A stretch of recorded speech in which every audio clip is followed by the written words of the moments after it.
Welcome to the May episode of the Unlockable podcast. Today, Hannah and I are doing a quote-unquote retrospective of the Nintendo Switch. Believe it or not, we are 5 years into the life of this thing, and we're going to take a look back at those last 5 years.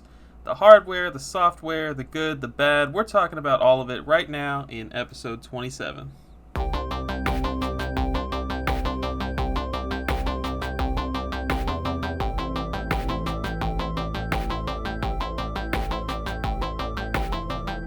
Welcome back to the Unlockable podcast. I'm Christian, and joining me as always is the Game Girl Advanced SP herself. That's me. Hey Hannah. How's it going?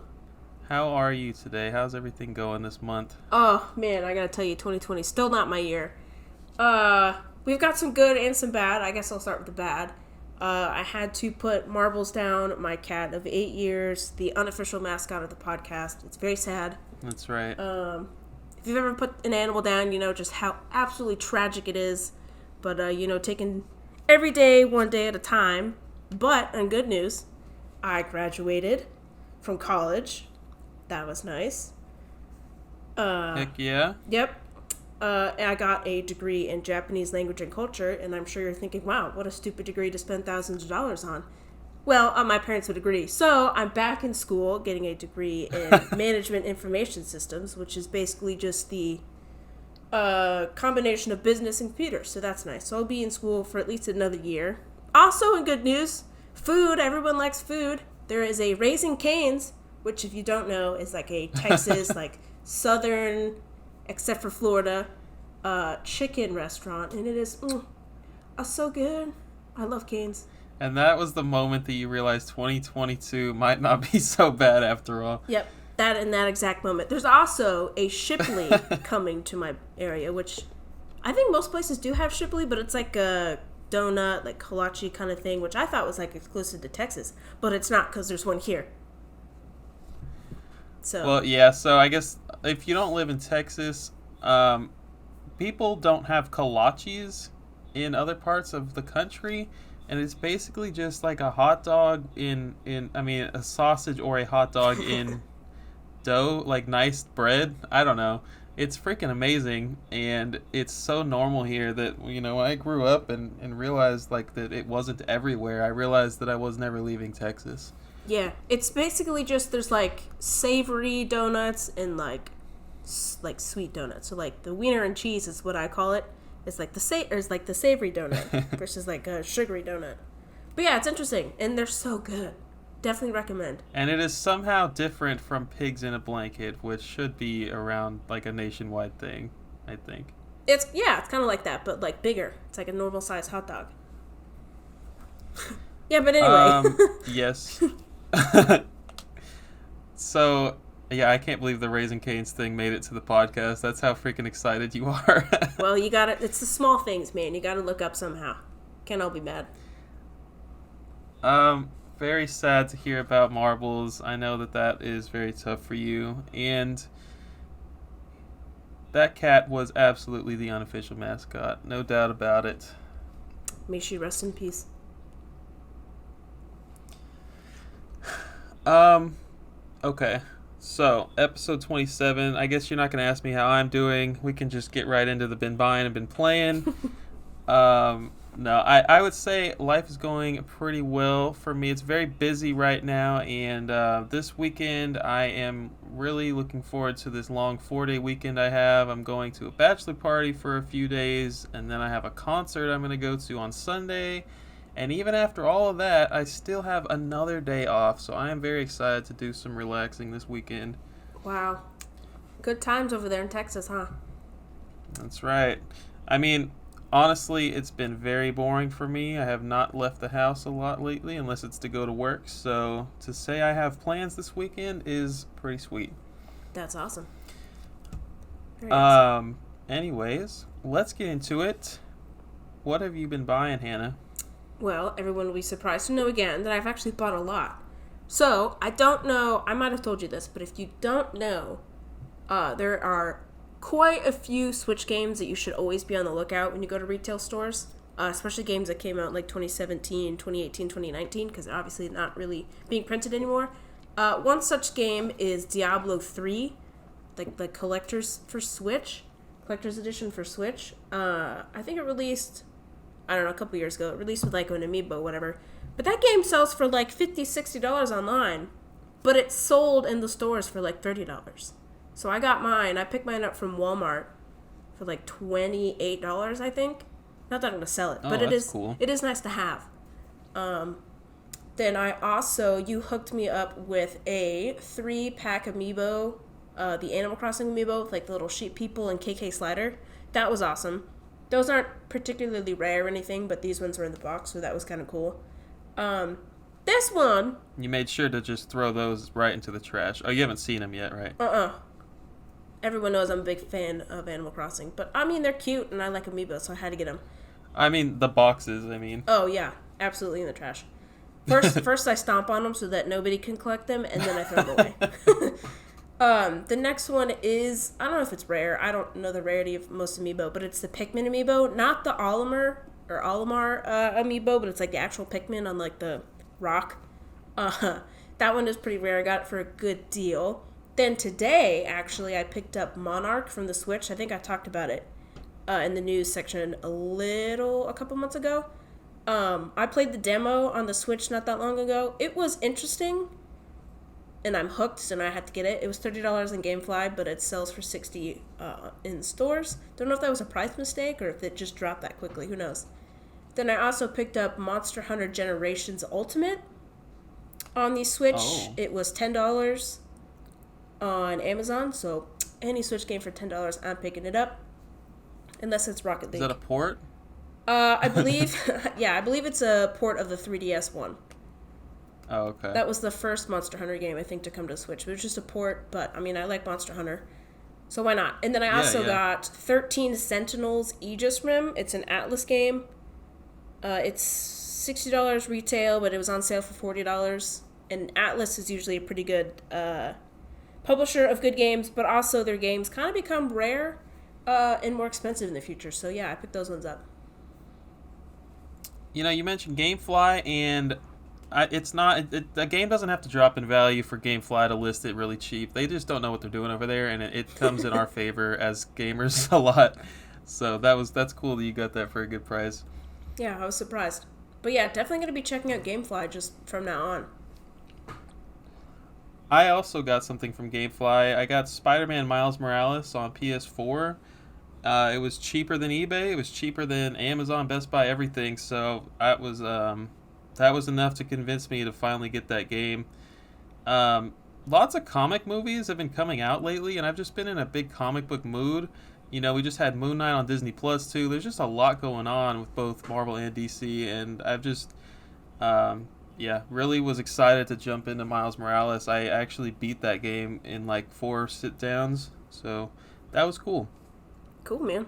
4 sit-downs. Yeah, what a weird way to say that. Not hours, sit-downs. Other than that, though, I bought a few things. Much less purchasing has been going on this month than previous months, but Boo. I should have saved this one for the podcast instead of texting you, but I got Ys Origin digitally, and is it Origin or Origins? I believe it's Origins. Alright, I got that for like $3, and I am pumped. I am definitely going to be playing that. It's only like 10 or 11 hours, huh? Yeah, it's not that long. But one thing that it does have is it has multiple characters. So it's the same game, but you can play it from... Well, I mean, spoiler alert, there's 2 characters up front, but if you beat those characters, then there's a 3rd character. Don't know who it is yet, because I haven't beat the 2nd playthrough, but yeah. So it's like 30, 40 if you do all of them. I did see the 2 characters in the trailer, so that's pretty cool. What did you get it on? Dude, I didn't even know it was on Xbox, but I got it on Xbox. Very nice, very nice. I was like scrolling through the sale that they had going on, and the very last game alphabetically was Ys Origin. I had to do a double take, and it was $8, and I had a $5 gift card, so there we go. Wow, basically free. Other than that, I completed my loose copy of WarioWare Inc. Mega Micro Games on the Game Boy Advance, and now I have all the WarioWare games complete. That's impressive. On Game Boy Advance. Oh. Well, that's less I impressive. got I got new Super Luigi U on the Wii U. First Wii U game I've purchased in a hot minute. But I love that green case. Everybody loves that green case. That is a really cool one. I'm happy to have it. Very nice. Probably the most important thing I've purchased this year, Kirby Air Ride on the GameCube. Woohoo! Finally, I don't have to bring my Can't wait to copy play up. that online with you. Oh. I got Pac-Man 2, The New Adventures. That's probably the most common Super Nintendo game ever made, so that's nice. And the last thing I wanted to mention was Bugs Bunny in Double Trouble for the Sega Game Gear. The artwork is hilarious. Very nice. Been playing, not much. I have been playing a lot of Halo Infinite, so my friends and I kind of got back into that this past month. But other than that, my friend Brendan and I got Capcom Beat 'em Up bundle on PS4. It's also on Switch and probably Xbox, but it's just a bunch of old arcade games from Capcom, and I love collections like that. But yeah, so this is like 7 beat 'em ups in one digital collection. I don't think it ever came out physically. And we beat a couple of those games this past month. Knights of the Round and Captain Commando. Pretty fun stuff. And the only other thing was Miles Morales, which I already talked about. Very nice. What have I been playing, you ask? I know I've been playing something. I know I turned my Switch on, but I think it was just to play some Monster Hunter Rise again and some Xenoblade Chronicles 2, since 3 is literally like 50 days away or something. So excited. Cannot wait.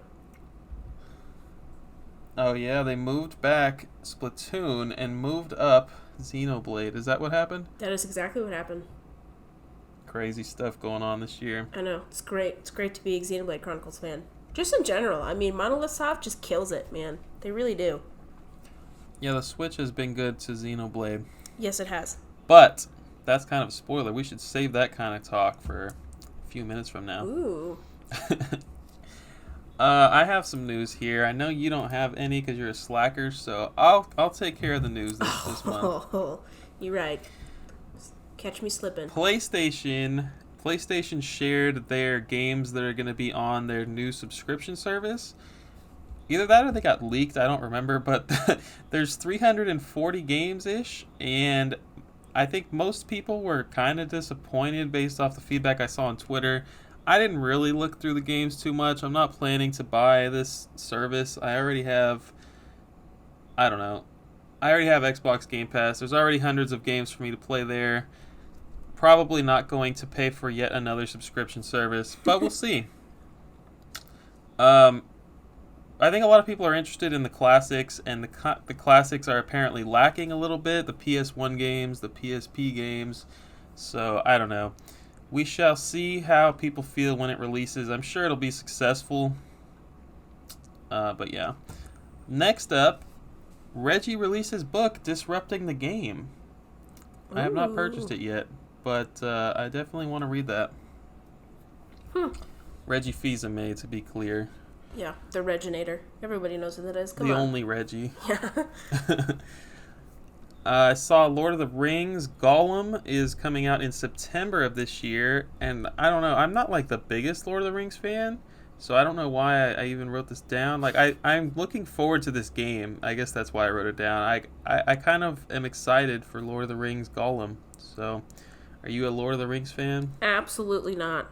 I watched those movies when I was a kid, and I was like, I would rather watch paint dry. But to be fair, before anyone cancels me or anything, I have not seen it in 20 years, probably. I definitely looking forward to that. If it even comes out on... Oh, wait. It doesn't matter. It's not a PS5 game. It's a cross-platform game. So, yeah, we'll be picking that up. The last thing, Sony says PSVR 2 will have over 20 launch games. I feel like if you asked me to name 20 PlayStation 4 VR games, I couldn't. So the fact that they're starting out strong with 20 games on the PSVR 2 has got to be a good thing. I think they are trying to start off on the right foot for this. I don't know what the future holds for VR, honestly. I am still not at all interested in VR. I think the concept is very interesting, but I don't think it's quite like there yet. I don't know. I mean, when I put the headset on, I felt sicker than hell. I mean, I was like, oh god, I feel so sick right now. Not for me. I say this every time, but all it's going to take for me is for Nintendo to do a VR, and then I'll be hooked probably. Yeah, that's true. But, that's true. As soon as there's an exclusive Mario game on there, it's like, all right, I guess I'm biting the bullet. That's it for news, Hannah. Wow. Good stuff, man. Good stuff. It's been pretty boring, huh? Probably hasn't. We just probably forgot some stuff. Yeah, you're right. Let's just gloss over that. Next. Next, I don't have anything else, Hannah. We are already ready for the main topic. All right. Well, okay. We should clarify. If you see the word retrospective, it's got quotations. We know it's not like a true retrospective because obviously a console has to be like retro for it to be retrospective, and the Switch is still coming out. So we understand that. Maybe it was a little clickbaity. You don't know. So it's not a true retrospective, but we're going to... What else would you call that? Yes, please comment what else you would call this. A look back. I mean, no one's going to click on that. Come on. Yeah, exactly. Straight up honest with the clickbait. I love it. Oh, you gotta be. So it's in quotes. Retrospective. Well, why don't you go ahead and start us off here and talk to us about what it is that we're talking about today. Okay. So we are going to be talking about the Switch in a retrospective kind of light here. So we're going to go like prior to the launch of the Switch, which would be talking about like the Wii U, the 3DS, kind of what led up to it. Then we are going to take you through the launch of the Switch. We're going to go the unveiling of the Switch.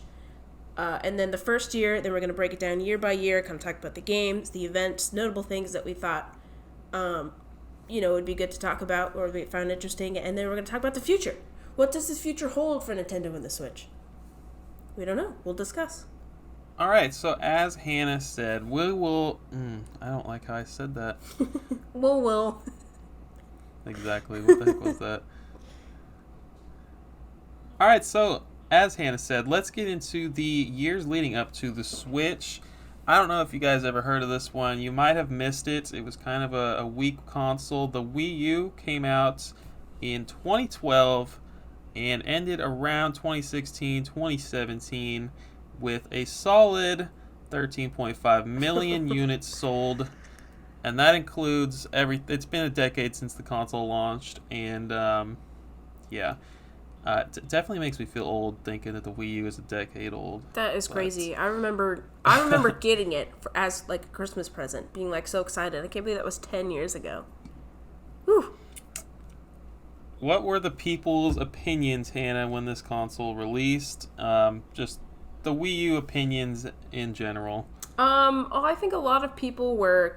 I mean, it's Nintendo, so things can either go really well or really poorly, unfortunately. I think a lot of people were excited by like the potential that it had because it was the first kind of console where you had like a gamepad in front of you. It was like a screen on it's the actual controller. It's Nintendo's new gimmick, what are they going to do this year? Right. Like, does it work? Does it not work? I mean, and I think the main thing is it didn't work, but it could have, I think.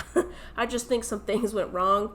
I personally was kind of confused when they announced it. I mean, I was what, 14, 15 when it was announced, and I was like, is this like a Wii but like a little better? Like, can I play my Wii games on this? And to be totally truthful, when it first was like announced in the reveal trailer, I thought, because it had like all these like the little plate on front, you could kind of put it down and put like your SD cards and stuff in it. I was like, oh my god, you get to be able to play your Game Boy games on there, your DS games. That is in fact not what it's for. Not even close. But I was like, dude, that is so sick. But yeah, I was confused. I think a lot of people were confused. Yeah. What were your thoughts? I was, I think a lot of people took a break at the late Wii era, and, halfway through the Wii U is when people started to get back into it, I think. And I was one of those people, I had my 2DS, and I was still playing video games a little bit, but I was not super hardcore into gaming. So in 2012, definitely did not hear about the Wii U launch, I guess. I mean, I don't even remember it coming out. But based on what I have seen over the last few years, like we can have a whole episode about it, but the biggest problem was definitely the name, and people were like, what is this? Is this a gamepad that I buy for my Wii that I've had for a decade? Like, what is this thing? So yeah, you mentioned it. You hit the nail on the head when you said that it either can go really well or really terrible for Nintendo, and I think that's something that is really awesome about Nintendo. You know, if we had 3 companies all doing the same thing instead of 2 companies all doing the same thing, which is what we have, you know, the Switch is always, the Nintendo console is always so different from the Xbox and the PlayStation, which are almost identical aside from the games that come out on them. And it can go really well because, or it can go really awful because they are going to gamble. They are going to do something crazy every single time a console comes out, and that's what everybody loves about Nintendo. Yep. Now, I did love my Wii U, and I will defend it to the death, but I totally understand its shortcomings. I'm not blind. Great games, but really just not the best console, and it didn't have the best third-party support. But I'm getting a little ahead of myself. Let's get into the launch titles. Do you want to go through those? Do I go through those? I'll stop like halfway through, and then you can take the rest. But when I say launch titles, we kind of have it split up here. It's not just ones that released day one. It's like the ones that released in its like release window, which I believe is from November to March. It's like that first couple of months, I believe, is what they say. But yeah, so these are the games that you could actually buy on the shelves day one. We have Call of Duty Black Ops 2, Skylanders Giants, which is it's going to be a common theme. Skylanders and Nintendo consoles are just like, they're BFFs. Transformers Prime, Wipeout 3, Disney Epic Mickey 2, The Power of 2, EA Sports FIFA Soccer 13, Tekken Tag Tournament 2, Wii U Edition, then New Super Mario Bros. U, Ninja Gaiden 3, Razor's Edge, Nintendo Land, and Sing Party. You can go ahead and take the rest. So those are all launch window, not launch day? No, these are all day one. Oh, so everything on this list here? Yeah, and then we have it broken up into other parts, but yeah. This is quite a few launch titles, I feel like. It is. Okay. Sonic and All-Stars Transformed... Oh my gosh. Sonic and All-Stars Racing Transformed. Did you stop at Ninja Gaiden? Where'd you stop? I'm sorry. You're good. Keep going. Perfect. We have Warriors Orochi 3 Hyper, Darksiders 2, Assassin's Creed 3, ESPN Sports Connection. That one is still exclusive to the Wii U, guys. You got to pick that up. Just Dance 4, Rabbids Land, Your Shape Fitness Evolved 2013, another console exclusive. Zombie U, Scribblenauts Unlimited, Game Party Champions, and Batman Arkham City Armored Edition.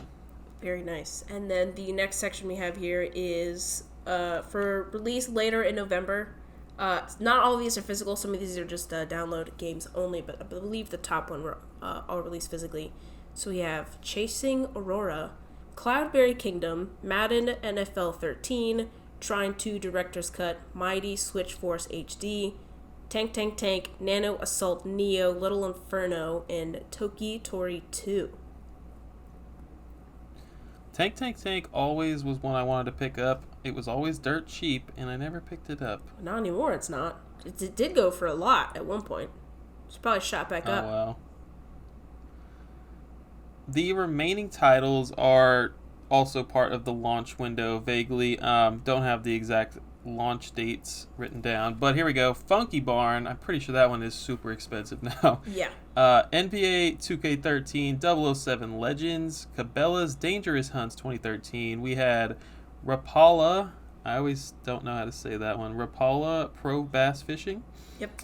Rise of the Guardians, the video game, Ben 10 Omniverse, Family Party 30 Great Games, Obstacle Arcade, Mass Effect 3, Game & Wario, Lego City Undercover, Pikmin 3, We Fit You, The Wonderful 101, Aliens Colonial Marines. That must have been digital only. because that is definitely not on the console physically. Jeopardy, Wheel of Fortune, Marvel's Avengers, Battle for Earth, and Rayman Legends. So, quite a spread of games here. But honestly, looking at it now, there would be like maybe 3 or 4 I'd pick up. But Dude, We Fit You, day one purchase. dude, Nintendo Land is still one of my favorite games ever. That game rocks. That game is so much fun, and that's not on a like that's. I'm being serious. That game is so good. But yeah, it actually had quite a few launch titles, and we'll see later that the Switch actually had less launch titles. So I don't know what that has to say about anything. But yeah, so some of the developers that made these games, either AAA or just big game developers and publishers, were EA, Activision, Ubisoft, THQ, WayForward, Disney Interactive, Warner Brothers Interactive, 2K, Sega, Bandai Namco, and Koei Tecmo. So it's not like it didn't have any support at the beginning at all. Yeah, and I think a lot of people, from what I understand, the developers were pretty excited for the new Nintendo console. They were just hot off the wheels of a really, a really solid console, the Wii, and they probably were expecting similar sales for the Wii U as Nintendo was. But yeah, you'll see that third-party support would definitely drop off pretty quick. Rayman Legends was supposed to be, this is like an infamous story that people always talk about, but Rayman Legends was supposed to be a Wii U exclusive. Wii U wasn't selling great. They decided, hey, we're going to sell this on Xbox and PlayStation as well. But yeah. And the Switch. Didn't it come to the Switch too? Yeah, it still comes out on every console that's released. That's funny. So, problems with the Wii U. We will definitely, maybe possibly do an episode about the Wii U in the future. It's everybody's favorite topic to cover. But I do think we could bring some unique things to an episode like that. What do you think? No, I definitely agree, for sure. I mean, it's such an interesting, I wouldn't say a stain on Nintendo's history, but just it's an interesting example of, I guess, a modern failure. Yeah. Some problems we do want to mention real quick, though. It definitely relied too much on the success of the Wii. I hadn't thought about that before you made these notes here, but that was a really good idea, actually. Marketed towards children, that gamepad is so plastic and cheap, it feels like. It's for the iPad kids. I was talking to my friend Zach, and he said that, you put your thumb on that thing and it doesn't matter. Like, it's just instantly dirty. I don't know why they went with that material, but it's so true. That is true. Very true. It only captured the casual market, didn't quite capture the hardcore gamer. It had a very confusing name, like I said. It definitely felt like an upgraded Wii or a Wii 2 or an add-on. You said confusing gimmick here. Do you want to go into that? Yeah, so like I said, this was like the first time gaming was like handheld and like on the TV at the same time.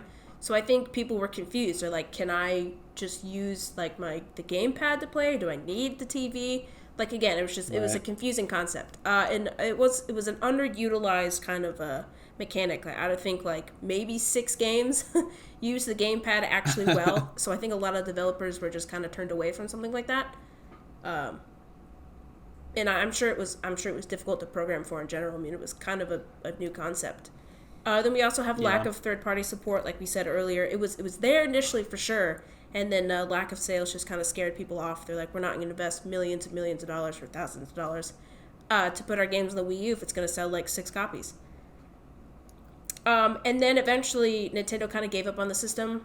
I think it was like 3 or 4 years in the system. They're like, yeah, we're done. We're just gonna, let the developers who want to develop a few more games get a couple bucks, but we're just gonna kind of move on.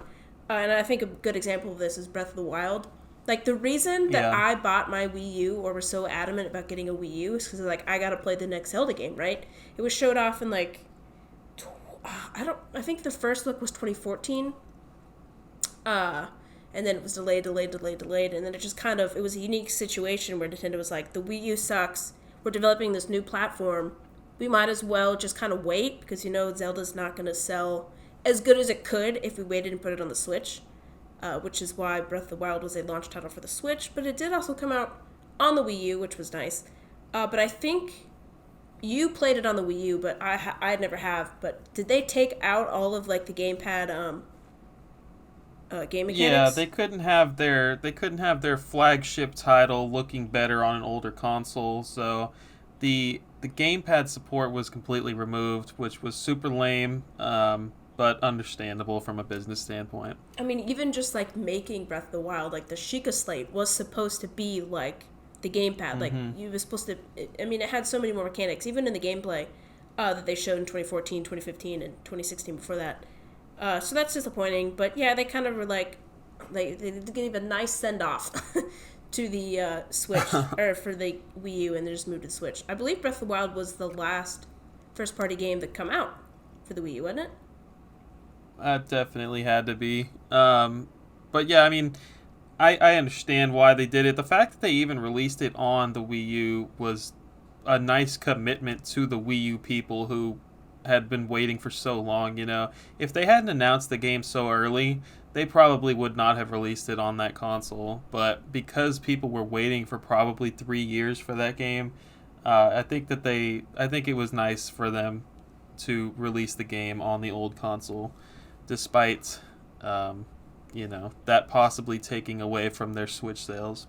I agree. I think it took probably like 1,000 sales away from the Switch sales, to be honest. But yeah, it was very nice of them to have that little bit of commitment. But yeah, so now we say goodbye to the Wii U forever. Just kidding. I mean, I'm sure there's still some exclusive games out there worth getting, but I wouldn't know about that. Are you kidding me? I just told you about freaking... Oh, I can't think of one. Family Party 30 Great Games Obstacle Arcade, Hannah. Oh, you're right. Must have on the platform. You're right. Man. Yeah, there's about 25 out of 165 games that are still only playable on the Wii U, and I did a video like 2 years ago on this, and there's really no reason to own the Wii U unless you are just dying to play Xenoblade Chronicles X, and you can't wait for it to come to Switch, inevitably. Speaking of, we did say some positive things about the Wii U, but one of the most positive things, I think, maybe not so much anymore, but there were a whole bunch of exclusive games on the Wii U. Of course, now most of them have been ported to the Switch, like Donkey Kong Tropical Freeze, or Donkey Kong Country Tropical Freeze, Hyrule Warriors, let's see, Mario Kart 8 was on the Wii U. You just mentioned Xenoblade Chronicles X was also on the Wii U. But most of those have been We talked about ported. New Super Mario, Captain Toad, Yep. Yoshi's Woolly World was fantastic. There's so many great first-party games on that console. Yeah, I mean, most of them have been ported over to the Switch, and we could see more ports. I mean, there's nothing stopping Nintendo from doing that. But it was the first HD Nintendo home console. It's the reason why I went out and bought an HD TV is because the HDMI wouldn't fit in my old freaking CRT up here in my room. I had the Virtual Console, which I know everyone's super duper upset. It's not returning to the Switch, and I think the shop closes soon, like in a year, doesn't it? Yeah, maybe within a year. So go get your virtual games that you didn't care about anyways. And you could play games without the TV, actually. One example of that is Paper Mario Color Splash. Actually, the way that I played that game, you can play with the TV, of course. And it's got this cool, it's one of the games that utilizes the gamepad. Cool mechanic where you can, flick the cards. You fill them up with paint, and then you flick them to the TV, which I thought was super dope. But you can also play, exclusively on the Switch, or on the Wii U gamepad if you're close enough to the receiver, which is how I played it, and I thought that was super cool. And again, like I said, when Nintendo made a game that utilized the gamepad, like Color Splash, I just said, they really nailed it. I mean, it was such a cool experience. Oh, yeah. Every time that it didn't get used, it was a big letdown, and it wasn't just Breath of the Wild. I played Donkey Kong Tropical Freeze, and, I understand it's a multiplayer game. The second player is using a Wii Remote or whatever controller they want to use, but they could have done something with the gamepad. They literally turned the screen off when you played that game, and when that happens, it's super lame to me. Yeah, also, I guess another problem with it is you couldn't have multiple gamepads hooked up to one Wii U. It was exclusive to one, so the other people had to use the Wii controller. So again, they just did that dirty. There was also a camera on the gamepad. I don't know if you remember, but one of the cool functionalities, Nintendo Lane, you can like take a picture of your face, and then that could be like the character that you're using. I thought that was super cool. Me and my friend, just spent countless hours because you can have one of the coolest thing is you can take a picture of your face, and then you can have like the game generate a me based on what your face looks like, and it was just so horribly terrible that your face would come out like absolutely demented, and it was so much fun, even though it didn't work very well. But yeah, I love the Wii U. It's actually the only like streaming thing I could use for streaming because I had like an HD TV, but it was like it wasn't a smart TV. It was just an HD TV, bottom of the line. So it was like how I used Hulu and like Netflix and all those other streaming services for a long time, years before I got like an actual smart TV. But yeah, I just got a smart TV. I totally know what you mean. Really? Dang. Maybe like less than a year ago. It was. It took me a long time to get a smart TV. Wow. Also, I guess a downside of the Wii U was it was not nearly as powerful as any other consoles on the market. It was just barely more powerful than the Wii, I'd say, which obviously is not a detriment to any console, especially Nintendo console. But for whatever reason, that generation just kind of, it was especially like pronounced that it was not as good. Yeah, that's true. I mean, it was probably not even on par with the previous generation of 360 and PS3. Really the biggest thing was like, hey, you don't need AV cables to play this anymore. We're finally moving up to 1080p, which was the absolute least that they could have done. So, yep. Yeah. But let's just say a final RIP to the Wii U. And then we get into the exciting stuff. So what was the public opinion on Nintendo at this point? Public opinion. I saw a lot. This is, like you said, like I kind of started getting like really back into gaming at this point because I was old enough. I could drive. I could make my own money. I could purchase my own games and stuff. And it did not look good for Nintendo, I'm not going to lie. A lot of people were saying that Nintendo should just get out of the console generation, get out of the console wars, and just start making games for other platforms like PlayStation and Xbox. And I was like, I absolutely do not want that. But that was the opinion for years prior to the Switch's launch. They're like, Nintendo, you're done. Your company's too old. Your thinking is too, old school. You just need to start making games. Because everyone knows that Nintendo makes the best games, right? No one's out here trying to debate that. Not saying that other people don't make good games, but Nintendo is just so good at making games. They're like, why don't you just pick something that you're strong at? And I absolutely hated that opinion. But it was everywhere. Yeah, it was not a good time to be a Nintendo fan. You were made fun of at the time for owning a Wii U or whatever, for playing a Wii U, and I'm not like sitting here saying I was bullied or whatever. Like, I'm just saying that it was not a great time. You would go on Twitter and see people making jokes about Nintendo and, oh, rumor has it that Nintendo might not make it into 2020 or whatever. Which, I'm so sure that Nintendo was fine financially. And the idea of going to make games for competitor consoles, I feel like they would die before they went down the Sega route. No, I think like they would die with their IPs. Yeah. Oh, God, yeah. They'd take those to the grave and be like, sorry, everybody, you didn't support us. You don't get our IPs anymore. But yeah, right. You said it. Nintendo was doing absolutely fine. I mean, they had the 3DS, which was like the biggest cash cow ever, right? They just ended support for the 3DS, like last year or something. So they were doing absolutely fine. I think it's kind of interesting, though. I have like their financials pulled up, just like their net sales from 2008 to 2021. I don't know if you want to look at it. It's interesting for me. But it seems like yeah, definitely. Nintendo peaked just from 2008 to like 2021. So in 2009, right, they had, this is in millions of dollars, they had 18,761.45 in net sales, right? And then it continued to decrease until about 2017 when the Switch shut off. But it went from about 19,000, then the next year it was like 15,000, then 12,000 in 2011, and then took a big dip. It was less than 8,000 in 2012, went even further down to about 7,000, even further 5,000, even further down 4,500, and then in 2016, I guess 2015 to 2017 was all about like 4,500 in millions of sales, but it took a dip from 19 to frickin' 4.5 and the Wii U is out. That's crazy. Wow. But then, of course, since then, 3DS was getting old. The Wii U had been out for a while. Yeah. But in 2018, it jumped from 2017 of 4,366 to just about 10,000. So, I mean, the Switch is bam. It's almost back up at its peak as of 2021. It's back up about 16,000. So, yeah, you could say that Nintendo... I mean, they're still doing fine. That's lots of millions of dollars. But it's just... They took such a dip. The graph literally looks like a U. Just imagine, like, the Wii over here to the left. Then you go to the Wii U, and it just takes a dip, and then it's back up again. So I thought that was super interesting. It's like, yeah, I guess that makes sense. But they're still well off, let me tell you. They're not going to go away anytime soon. Absolutely. And because of the lack of sales of the console, as we mentioned, the third-party developers were looking at this and like, wow, not that many consoles are sold. That means not many people are going to buy this game. I'm just going to stick to Xbox and PlayStation and, of course, PC right now. Yeah, and that's how that was going.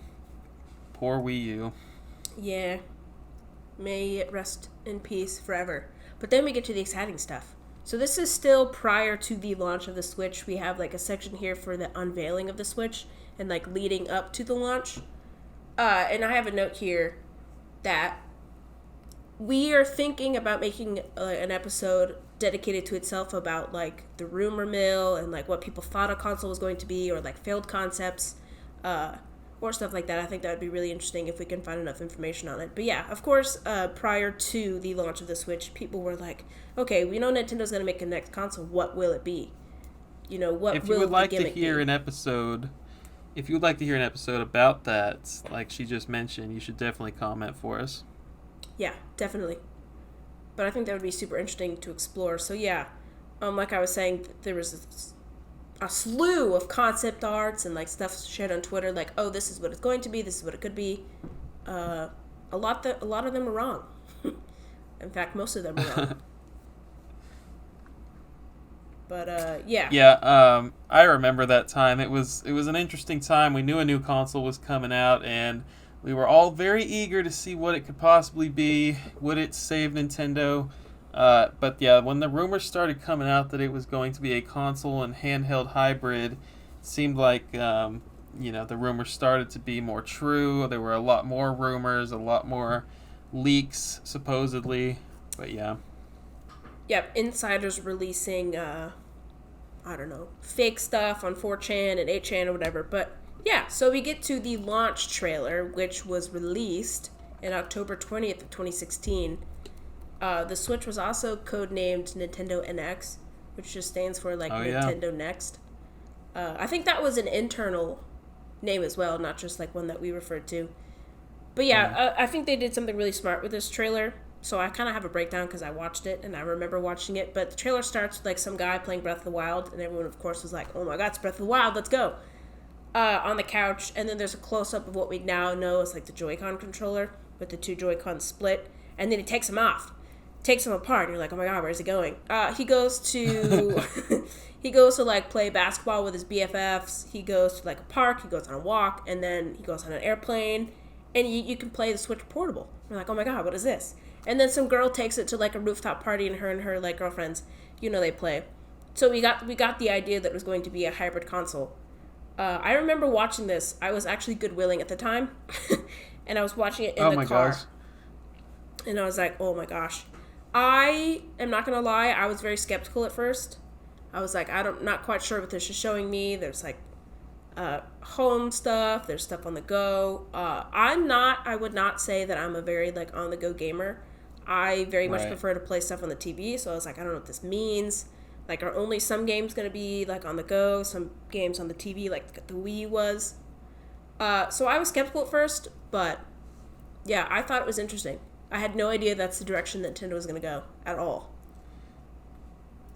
Yeah, it definitely. I mean, it wasn't a complete shock because of all the rumors, but it was just kind of like, oh wow, they really are doing this. Definitely excited. I remember, is this the trailer that had like Super Mario Party where they had two consoles laying on the table, and the game was going across two different Switch screens? I don't think so.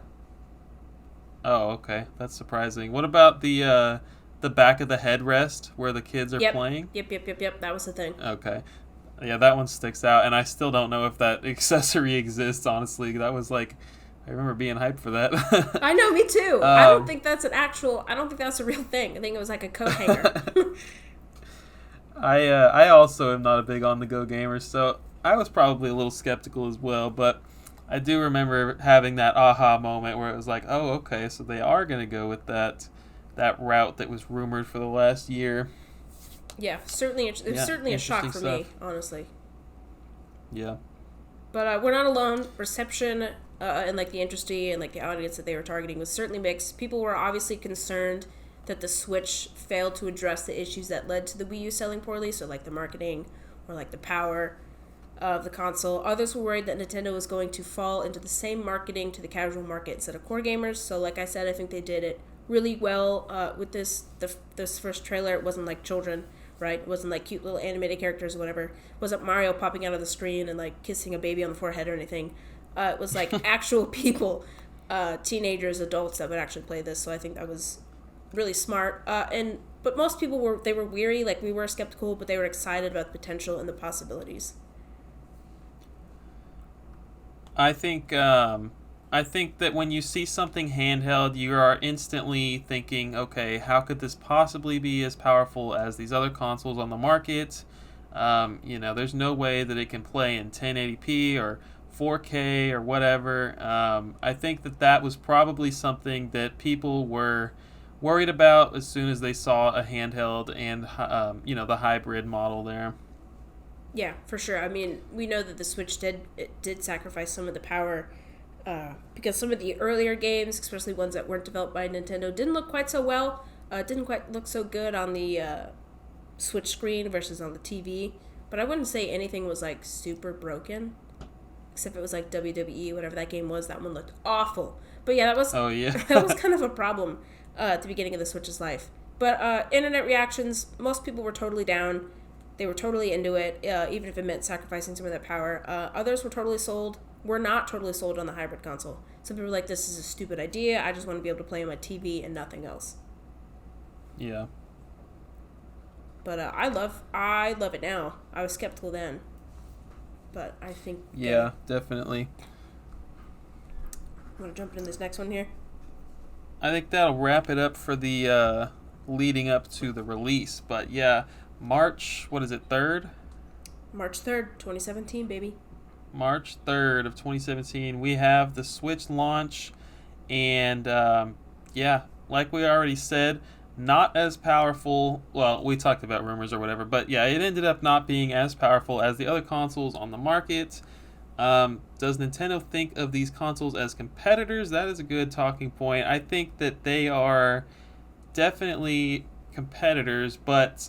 I think Nintendo is fully aware that they're on a different level, and, I think that they understand that you're not coming here for power. If this is your only console, I think this is key right here. If this is your only console, you don't have an Xbox, PlayStation, PC, whatever, then you can still play a whole lot of these other third-party games, whereas on the Wii U, I don't know, you had Madden and you had these big third-party games come out, and they ended up just immediately not coming out the next year because they weren't good on the Wii U. And, the Switch has a lot of these powerful quote-unquote games that you would want another console just to play. But on top of that, you can obviously play these key first-party titles, your Mario, your Splatoon, your Breath of the Wild, everything is here. And yeah, I think that is a key thing here. Yeah, I think you totally killed it. Nintendo and Sony and Xbox are obviously competitors. They're competitors for your money, not necessarily on like the same thing. So Nintendo really hit that like on the go kind of aspect, like, yeah, you can go play your Skyrim on like your PS4 or PS5 now. But you can also play it handheld on the Switch, which I think they really tapped into that core market. But yeah, I think Nintendo knows that their system, most people who have a Switch also have one of the other systems. I know I think I'm in the minority here, because obviously I But it's also own. because we're older now, you know? Like, if we were still in high school or whatever, we might only have one console. Sure, absolutely. But Nintendo also did kind of market some of their stuff towards the older crowd. And I think they really hit that core market for sure. But yeah, I think what you said was very smart. Very nice. So let me go through half of these launch titles, and I will let you have the other half. Breath of the Wild, obviously, March 3rd on release day.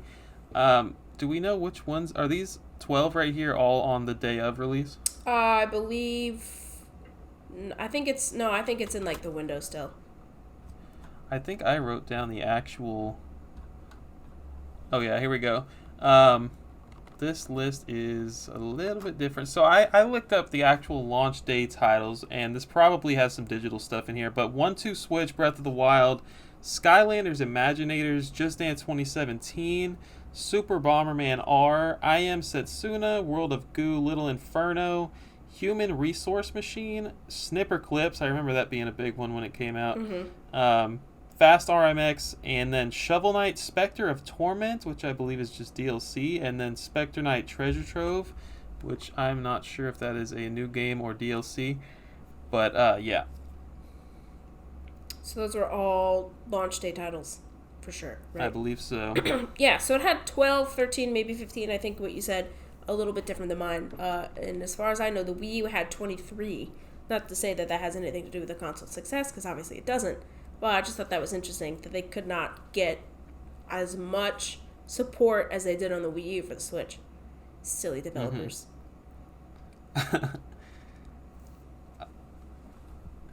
Do you have the fiscal stuff pulled up that you wanted to talk about? I do. They did not have Switch sales. I'm on actually like Nintendo's finance website. They don't have sales and stuff for 2017. I'm not sure why. But they don't have like the exact numbers, so I have it every year after that, unfortunately. Well, let's dive in. All right, so 2017, I think, is one of Nintendo's craziest years in terms of releases. But I think 2022 might definitely beat that by the end of this year, but we'll see. So, as far as a consumer goes, this was like the first console that I got right back into after like the failure of the Wii U, and it seemed like a big game was coming out every single month. Now that I write that down, that's not necessarily the case. There are some months where there aren't, but I'm just going to go month by month and tell you which big releases happened that month. So March, obviously we said Breath of the Wild, went to Switch.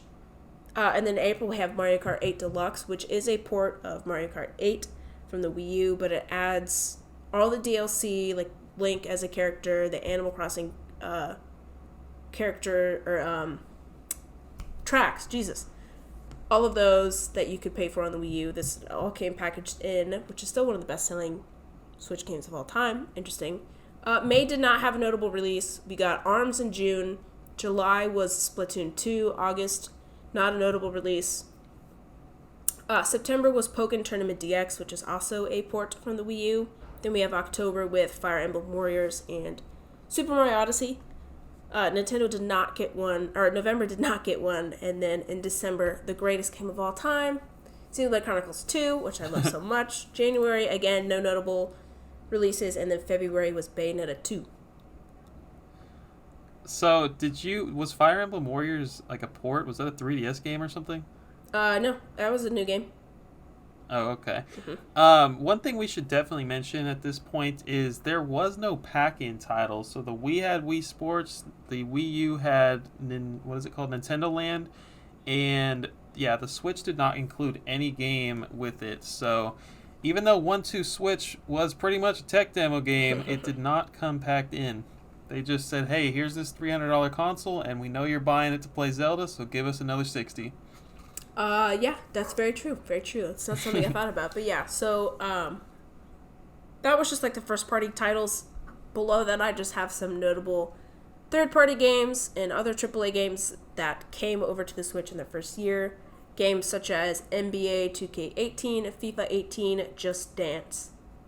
2018, Skyrim, Resident Evil Revelations Collection, Sonic Forces, Doom 2016, Axiom Verge, Super Bomberman R, and Ultra Street Fighter 2, the Final Challengers, and tons of Nicalis games, which were like all the rage when the Switch first came out. There's Cave Story Plus, which I have, Tiny Barbarian DX, which I also have, Binding of Isaac Afterbirth Plus, which I believe they're all older games or like 3DS ports. I don't know. Don't quote me on that Yeah, one. I think like the Binding of Isaac has been out for a long time on like PC or whatever. I think these games were all out prior to Switch. Yep, and then some of the notable publishers that some of those games were from: Sega, Telltale Games, Activision, Bethesda, Capcom, Ubisoft, Konami, THQ Nordic, Rockstar Games, and Take-Two Interactive were just some of the third-party supporters that were there from launch. So, let's take a pause here and talk about the, I don't know, how are you feeling at this point with these games released so far? You know, what were some games you remember having at this point? Yeah, talk to me about that. Well, I definitely bought Breath of the Wild day one. I brought the Masters Collection, which is like the awesome looking big black box with the statue in it, the map in it, and stuff like that. I also bought Mario Kart 8 Deluxe and ARMS and Splatoon 2 and Fire Emblem Warriors and Super Mario Odyssey and Xenoblade Chronicles 2 and Bayonetta 2. So I bought pretty much all of them. The only ones I didn't buy were Pokken Tournament, still don't know that one, and 1-2 Switch, which I'm kind of upset I didn't buy because that game looks kind of awesome. But I know I'm in the minority there. Fire Emblem? No, 1-2 Switch. Oh, okay. Yeah, I just, every time I think of that game, I think about milking a cow with Joy-Cons. That is like the one thing that sticks out from the trailer. It's certainly fun. It's an interesting concept. But yeah, I think that one definitely could have been packaged in. But I was an early supporter because I really wanted to play Breath of the Wild, and I was like, this game is awesome. I literally cannot wait to play another big game like this. So I bought pretty much all of them. And day one, too. Most of these were day one purchases. That's awesome. I was on the opposite end of the spectrum. I bought Breath of the Wild day one on Wii U, and I was a late adopter to the console, the Switch. Late 2017. I think, I'm assuming Splatoon 2 came out in the summer, so I probably waited a good 4, 5, 6 months, and when Splatoon 2 came out, I got the cool green and pink Joy-Con bundle console, and I kind of used that as my excuse because I was like, you know, this is about the time, okay, a couple of years before the Switch came out, I became a collector, and I was like, you know, I really want a limited edition console. I think I can wait a little bit longer. And then they were like, hey, Mario Odyssey's coming out in October. And I was like, nope, I am not waiting any longer. I need this crap by October. Very disappointed. That's another thing we can talk about. They did not release any special edition consoles for quite some time. And that was also part of why I waited to buy it. I was seriously not... I mean, I'm not the kind of guy who buys multiple copies of a console, keeps one sealed, and so I knew I was just going to buy one, and the best thing that I could find at that point was the green and pink Splatoon bundle. I was pretty disappointed, but so yeah, the games I had whenever I finally did pick it up, I had the digital copy of Splatoon 2 came with my console. Let me look through these. I did definitely pick up Ultra Street Fighter 2. I got Rocket League. I got Mario Odyssey day one. Anything else? I had like 6 games for a long time. Like through early 2018. I was just not finding a lot of things coming out on this console that A, I didn't already have on Wii U, or 2, that I wanted to play. So yeah, I was kind of the guy that was like, hey man, like, can we get some new non-Wii U games? That was me for a while. I don't think you're wrong. I think that was a lot of people's opinions. But I didn't really own that many games in the Wii U. I mean, I still don't. So I was like, I need Breath of the Wild day one. So they really got me with Zelda. but they got millions and millions of people as well. Yeah, Splatoon. Do you want to talk about this now, about the limited edition consoles? Because we didn't really write any of that. Yeah, you can say what you were going to say. Yeah, so it was kind of disappointing that they didn't release. I mean, the boxes for all those limited edition consoles look so nice. But you can't say the same for the Switch. If you're just looking at it, me and you would have the same console, right? Because I have the same purple and green Joy-Cons that you do. Yeah. As far as, like, looking at it, they not really a whole lot. But yeah, throughout the years, they've actually stepped it up, and the docks have cool designs on them, and Animal Crossing stuff, like the Animal Crossing ones, have special Joy-Cons that you can only get on that system. So I think they listened, and they're like, okay, yeah, we need to release some stuff here. I remember the first one was a Japanese-only console, and it was, I believe, Monster Hunter, and it was the actual console, I believe, had some actual... How many times am I going to say actual? The actual console had some art on it, and I think it was like a dragon or something, but whatever it was pretty cool, but it was Japanese exclusive. Yeah, Japan also got a exclusive Dragon Quest XI Switch that is still yet to come over here. But Nintendo's also been releasing special edition Joy-Cons. The most notable ones for me are like the Zelda ones that came with the launch of Skyward Sword. So you can get them on a console or off a console for some of them. But yeah, I think that's super awesome. And then I guess, do you want to move into the next stuff? Yeah, we don't need to spend time on the limited edition stuff. Okay. So our next thing here is like Nintendo's new way of thinking. And I wrote here, like, they kind of reinvented the wheel with some of their games. They're not just going with safe sequels. Of course, they did with some of the games. Not going to say that they didn't, but, like, Breath of the Wild was a big one. We go from, like, this, especially coming off of Skyward Sword on the Wii. It was a very structured, like, linear game, and Breath of the Wild was its first... I mean, it was Nintendo's first introduction to open-world gaming at all. I think they really nailed it. It resonated with a lot of people, and it's going to be one of the best Zelda games probably ever. I mean, in 10 years from now, we're going to be like, wow, Breath of the Wild, it really changed Nintendo's way of thinking, and I hope Breath of the Wild 2 follows suit. But another one was Super Mario Odyssey. It's the Ocarina of this generation, you know? That's how big of a difference this game was. Yep, absolutely. And I hope Nintendo, follows suit with a lot of games. Goes more open world, or just different, changing up the formula at all. And I think Super Mario Odyssey is another one. It kind of returned to form of like the fans were wanting. Nintendo seems to be, in some aspects, listening more to the fans. So Super Mario Odyssey was a return to that like sandboxy feel that Super Mario 64 had. And for me personally, we all know this, that I don't really like a lot of the Super Mario games that have come out. I don't like 3D Land, 3D World. I didn't like Galaxy or Galaxy 2. Because it didn't quite have that same feeling when I played Super Mario 64 for the first time. We were in like this hub world, and you go to different lands. It just didn't feel the same, No, I don't, but I do know that you hate Mario. Well, it's sad when you dislike more than half of the games that came out. You can't really say that you're a fan, but I love Super Mario Odyssey. I think Nintendo really listened to like what a lot of the critiques were of the older games, that it felt smaller, didn't feel as larger scale, and that game is fantastic. Yeah. Yep, couldn't agree more. I think that I could probably think of some more games now, but we're just talking about 2017, so I'll just leave it at that for now. Pretty soon after launch, we started to see things on Twitter. Even if you didn't have a console, you were seeing things all over the place about something called Drift. Joy-Con Drift. It was and still is a plague on this console. Have you ever experienced Joy-Con Drift? I did not for the longest time. Notably, I think in my case, because I had like 8 different sets of Joy-Cons, so I wasn't ever using one specific pair over and over and over and over again. I'd switch it out, charge it, switch it out. But yes, almost all of my pairs of Joy-Cons do, but it's not like game-ending mine. I'm sure there are some that are, but my games are not unplayable with Joy-Con Drift.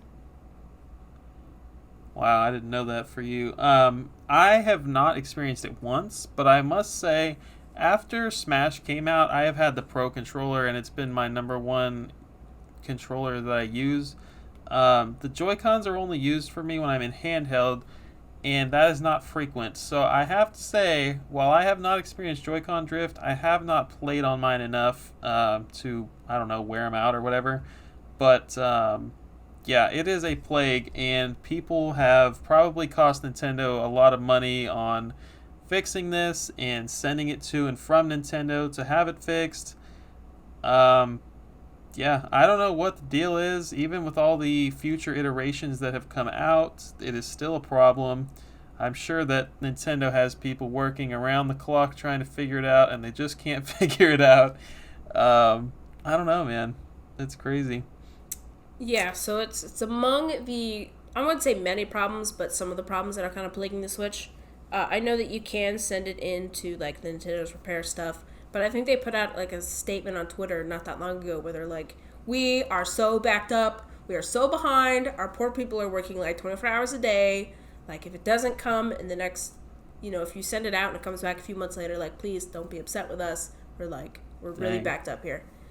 So yeah, my Joy-Cons definitely have. I think there has been a quote-unquote permanent fix that you can do like yourself at home.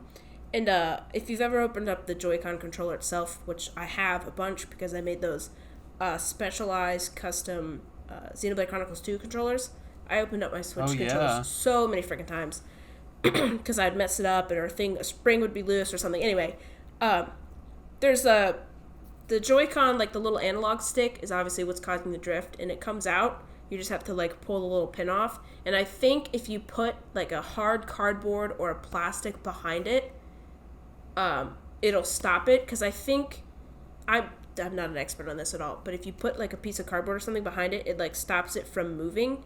But I am not the person to describe that because I don't necessarily know exactly what the problem is. But that has been the problem that I have been trying to do, but I don't have a piece of plastic that's like hard enough. So like thicker than cardboard. So you've been trying to fix it yourself. Yeah, absolutely. Because it's not that hard to tinker with. You just have to be real delicate. But yeah, I think that is the permanent solution. The next problem I've also experienced, unfortunately, recently, which is driving me crazy and it's scaring the crap out of me, is the orange screen of death. So I looked it up, and there's actually several kind of orange screens of death, which there's also like a pink screen, a blue screen, and a black screen. All have a varying death, like quote death. I've been able to fix my orange screen of death, but there are ones like you can't fix it all. Basically is I'll wake up in the middle of the night and my Switch screen will just be like a bright orange, like the eShop orange, like when you're loading the eShop, like that real bright orange. And you can just turn it off, but I have seen you hold the power button for like 10 or 12 seconds and it turns off and it'll reset. But I have seen instances on the internet where it doesn't, and I'm really scared that that's going to happen to me because I do not want all of my stuff on there to go away, which is another problem with the Switch. They don't have they have some save states, but not all of them do. Like I know Splatoon does not have cloud saves, so that scares the crap out of me, and I don't want to send it in because I don't want my saves to be messed up. But yeah, that's scaring me. That's a problem that plagues it, unfortunately. And I have the base model. It's just a random problem? Yeah, I don't even know what the problem is.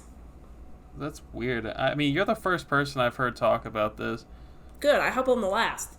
I hope it's only happening to me and not other people because that's scary as heck. But yeah, I'm really dreading the day that it doesn't reset. But another problem with the Switch is the lack of basic features like voice chat. I know that's been a super big problem. I know Fortnite does it natively, but other people have to use that app, which is just so bad. I don't know. I mean, we've used it just to test it out, but it's horrible. I mean, the fact that I have to use my phone is already the problem. I think the app is okay. Or no, wait. So as soon as you leave the app or something, you can't even hear the other person. It's like some weird stupid thing like that. Yeah. Yeah, I mean, I'm not fond of it. No one's fond of that app. It's such a kid-friendly Nintendo thing to do. I think now that you mentioned Fortnite having it natively, I think Smash does as well. If I remember correctly, it doesn't matter because no one's using that anyway. But it's terrible, and they should have had this fixed by the Wii U times, and here we are in 2022. We still can't, plug in a Bluetooth headset to play with our friends. It's pretty ridiculous. They did just recently add Bluetooth, though, so I don't have to have my Super Go-Go Gadget Extendo cord from my Switch all the way on the TV to my bed, which is what I did for years. But yeah, they just added Bluetooth. They also just recently added some organizational features, which, still very lacking. But they added folders, but it's still kind of like a weird way to get to it. You have to go all the way to the right to like the all folders section or the all software section, and then you can pull it up that way. So it's not like when you turn your Switch on, your folders don't show up. And this is a way to do it, and I just don't know how to do it, but it's very weird. I don't know why they don't have these features. The 3DS had these features. So it's very strange why they're just like 10 years behind still, even though they've already shown that they can do it. It's so strange. Let's move into the direct competitors of the Switch. I think that the more recent one is the Steam Deck, which I feel like I haven't seen ever in real life. Thing's probably been out for 6 months now. And like that, yeah. I don't know anyone that has it. I think it's like $400 for like the lowest tier model, and it probably goes up to like $600.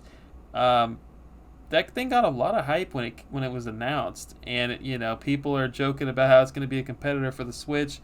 It technically is, but I don't know. I haven't seen any, so it's hard for me to justify that statement, right? Yeah, I think they've had a lot of supply issues or like distribution issues. I don't know, because of the pandemic or whatever. But yeah, it does the same thing as the Switch does. But honestly, the only experience I have with it is seeing people tweet out, "Oh, this game doesn't work on it. This game doesn't work on it. This game doesn't work on it." So it's like, what games do work on it? So I think it has like a real like, I don't know. I don't know that much about it. I can't say. But the other, actually, Nintendo was in a lawsuit for this. I think the weird like stupid mobile game things where you can like plug the controllers into each side. I guess technically it's the same thing, but I don't know. I don't really see that as a direct competitor either. Also, those things are janky as hell anyways. There are some really expensive ones out there, so I'm sure that there are some nice quality ones out there. I think this is only going to get more and more common. The younger generation is playing the heck out of mobile games, and you see the rise of like quote-unquote mobile gamers. I guess it doesn't need quotations around it. It's just weird to me because I'm 26 and I don't like mobile gaming. But I think, so like, Xbox is always trying to show me, hey, you need to buy this so you can play Xbox Game Pass on the go on your phone. And it's basically, I guess, no, I would not call it a competitor for the Switch yet. But I guess any portable gaming is a competitor for the Switch. And so in that regard, yeah, I do think the 3DS was a competitor for the Switch sales. I think that it was, while the two had different games, obviously you couldn't play Switch games on 3DS. There were exclusive 3DS games that weren't on Switch. It was still taking sales away from Nintendo, even a small amount. And I'm sure that had a big part to do with like why they brought that thing to an end. But yeah, I would definitely throw the 3DS in this category. That's true. And all of the iterations of the 3DS. The 2DS, the 2DS XL, the 3DS, the 3DS XL, the new 3DS XL. And probably the Vita was probably alive in 2017. I don't remember. I think the Vita was a competitor for like a month and a half. And then maybe not so much after that. But so now our next category is just the life of the Switch. So we're going to take it year by year. Although it's not like 2017, 2018, 2019. It's the fiscal year. And for Nintendo, that would be March to February. So the Switch released on March 3rd. So in March, and then to March again is one fiscal year. Right. Did we miss games from like, release through February of 2018? I feel like we did. No, I mean, we talked about Splatoon, Mario Odyssey. I think we're good. Yeah. Oh, yeah, you had that section. I see it. Bayonetta 2 was the only notable carry one. on. All right. So I will take 2018. So this is from March of 2018, because we already talked about 2017, to February of 2019. So we just broke this down to 2 months, and then in each month we have notable releases, software-wise, and then we have notable events that also happened related to the Switch. So in March we had Kirby Star Allies, our favorite Kirby game. We don't even need to go into it. Nintendo also hosted a Direct on March 8th. And then April we have Nintendo Labo Variety Kit and Robot Kit came out. Forgot about this thing. I know, I bet you would have. Then in May we have Donkey Kong Country Tropical Freeze, which is a Wii U port. We already talked about that. Another notable release is Mega Man Legacy Collection 1 and 2. That's Capcom, right? Some Capcom support there. Yeah. June, we had Sushi Striker The Way of Sushido. I love that game. That game is super fun. Minecraft, Mario Tennis Aces, Ys 8, Lacrimosa of Donna, Crash Bandicoot Insane Trilogy, Wolfenstein 2 The New Colossus, and then E3 was held in Los Angeles. June was Remember a big month. E3? Yeah, June E3. No, I mean, do you just remember E3 in general back in the day? Oh, It me? used to be a thing. Oh, yeah. We haven't had that in 2 years now, and it's not going to be this year either. That would be 3 years. Dang. 3 years, that'll be 3. And then next month, July, we have Captain Toad Treasure Tracker, Octopath Traveler, Sonic Mania Plus, and Go Vacation. Then in August, we have Overcooked 2, a personal favorite of mine, Dead Cells, Monster Hunter Generations Ultimate, which is the 3D port that we talked about that I just bought. And then Nintendo hosted a specific Super Smash Bros. Direct. September, again, was Go ahead. Just looking at these notes, man, I can already tell this is a stacked year right here. This is I mean, definitely. Wow. This is a lot of typing over here for me. Then September, we have NBA 2K19, Yooka-Laylee, Undertale, Nintendo Labo, Toy-Con, the Vehicle Kit, Xenoblade Chronicles 2, Torna, the Golden Country. Nintendo also hosted a Direct in this month, and NES, Nintendo Entertainment System, Nintendo Switch Online was launched this month. So there was came with 6 games immediately, and then 3 games every year, or something like that. Then we have October. We have Super Mario Party, The World Ends With You, Final Remix, Starlink, Battle for Atlas. That's the Star Fox adjacent Ubisoft game, and Dark Souls Remastered. Then in November, we have Diablo 3 Eternal Collection, which I again picked up. SNK 40th Anniversary Collection, Pokemon Let's Go Pikachu and Eevee, everyone's favorite controversial Pokemon game. And then the launch of Super Smash Bros. Ultimate. And then in December, we have... Oh. You know what? That came out in December. That's on my bad on that part. So in December, we have Monster Boy and the Cursed Kingdom, Sega Genesis Classics, and then Super Smash Bros. It's my bad. Pretty sure they came out in December. And then in January, which is January 2019, we have New Super Mario Bros. U Deluxe, which is the port of the Wii U game. I don't know why they kept that U in there, I guess. Just because it's a port. Then we have Travis Strikes Again, No More Heroes. Tales of Vesperia, Definitive Edition, ending off in February with a Nintendo Direct on the 13th, and then a Pokemon-specific Direct on the 27th.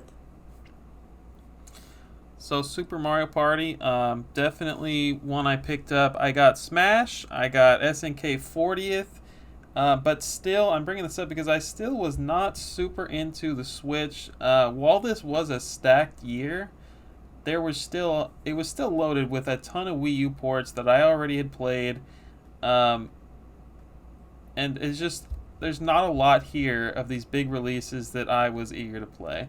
I think anybody who passed on the Wii U had so much freaking stuff to play, and a lot of people passed on the Wii U, so I could see why this was a tremendous year for Nintendo here. Yeah, in terms of first party or games that I picked up day one, I picked up Kirby Star Allies. I was like, this game's gonna be great. I'm going to get into Kirby. It's not, but we know that. I have Sushi Striker, but I did not pick it up until several months, probably even years later.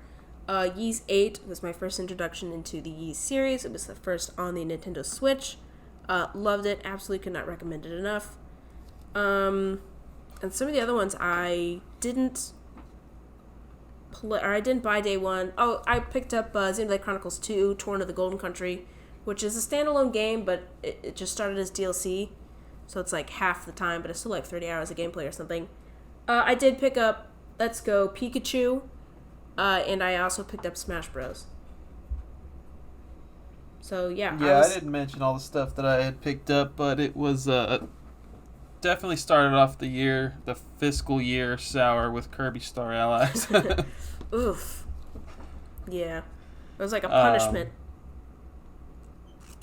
Yeah, so I mean that's the one that we love to roast. That's the game that we both bought day one, and 3 hours later it was over. Yeah, very true. Okay, and that brings us to 2019, which again is March 2019 to February 2020. Starting off strong with Yoshi's Crafted World in March. That was a day one purchase for me. I absolutely love that game. I love like the attention to detail, all of like the crafty things, like the trees are made out of cardboard, but also like clothespins, and some of the stuff was made out of like string. I don't know, it was just fun. It was absolutely a crafted world. I am on board for all Yoshi titles. This game was awesome, and I think it was like I'll call it a month one purchase for me. I didn't get it the day it released. A month one. That's funny. It was definitely fun. I appreciated the attention to detail, but it didn't like do anything. It didn't reinvent the wheel. It was just your standard Yoshi game. They played it safe with this one. For sure. April, no notable releases. Then in May, we had the Mario Maker 2 Direct. Do you remember that one? No. So, I don't either. Except for the one notable thing I do remember about this one is in Mario Maker 1 on the Wii U, you couldn't make like slants. You could only make steps. And this one added slants. That was like one thing that people were so excited about. It was so like funny. a Mario Maker 1.5, honestly. It was like almost a port, but kind of a new game. Yeah, it could have definitely have been called Mario Maker like 1.5 or something. I think that honestly would have been fine. But the first Mario Maker utilized the gamepad actually very well. So, I mean, it was different in that sense. Then, followed up by that, we have the release of Super Mario Maker 2, and we also have E3. I don't remember specifically what happened in this E3, nor do I remember specifically what happened in any Direct anywhere. I'm just there for the moment. Yeah, absolutely. Then in July, we have Fire Emblem 3 Houses, which I did pick up. I actually got the special edition, and I still have yet to put more than like 5 hours into the game. Because we know my opinion on Fire Emblem, but it looked awesome, and I got caught up in the wave, and I bought it. Also, the Switch Lite was announced. Oh, this soon. Wow. Mm-hmm. And then in August, we have one of my favorite games and one of your favorite games. Can you guess it? Woo! Looking at it. Astral Chain. Oh, come on, man. Astral Chain. That was a great game. I cannot wait to get a sequel from that from Platinum Games. Yeah. Literally today I saw a tweet that said that the second game was set to come out next year, which was obviously a next rumor. Month. But... Woohoo! Dang. That would be awesome. Then we have a big month again in September. We have the launch of the Super Nintendo games on Nintendo Switch Online. We have Daemon X Machina. I do have that one, but I did not pick that one up day one. We have The Legend of Zelda Link's Awakening, day one purchase. Heck yeah. That is a remake, obviously, of Zelda from the same title, Link's Awakening on the Game Boy.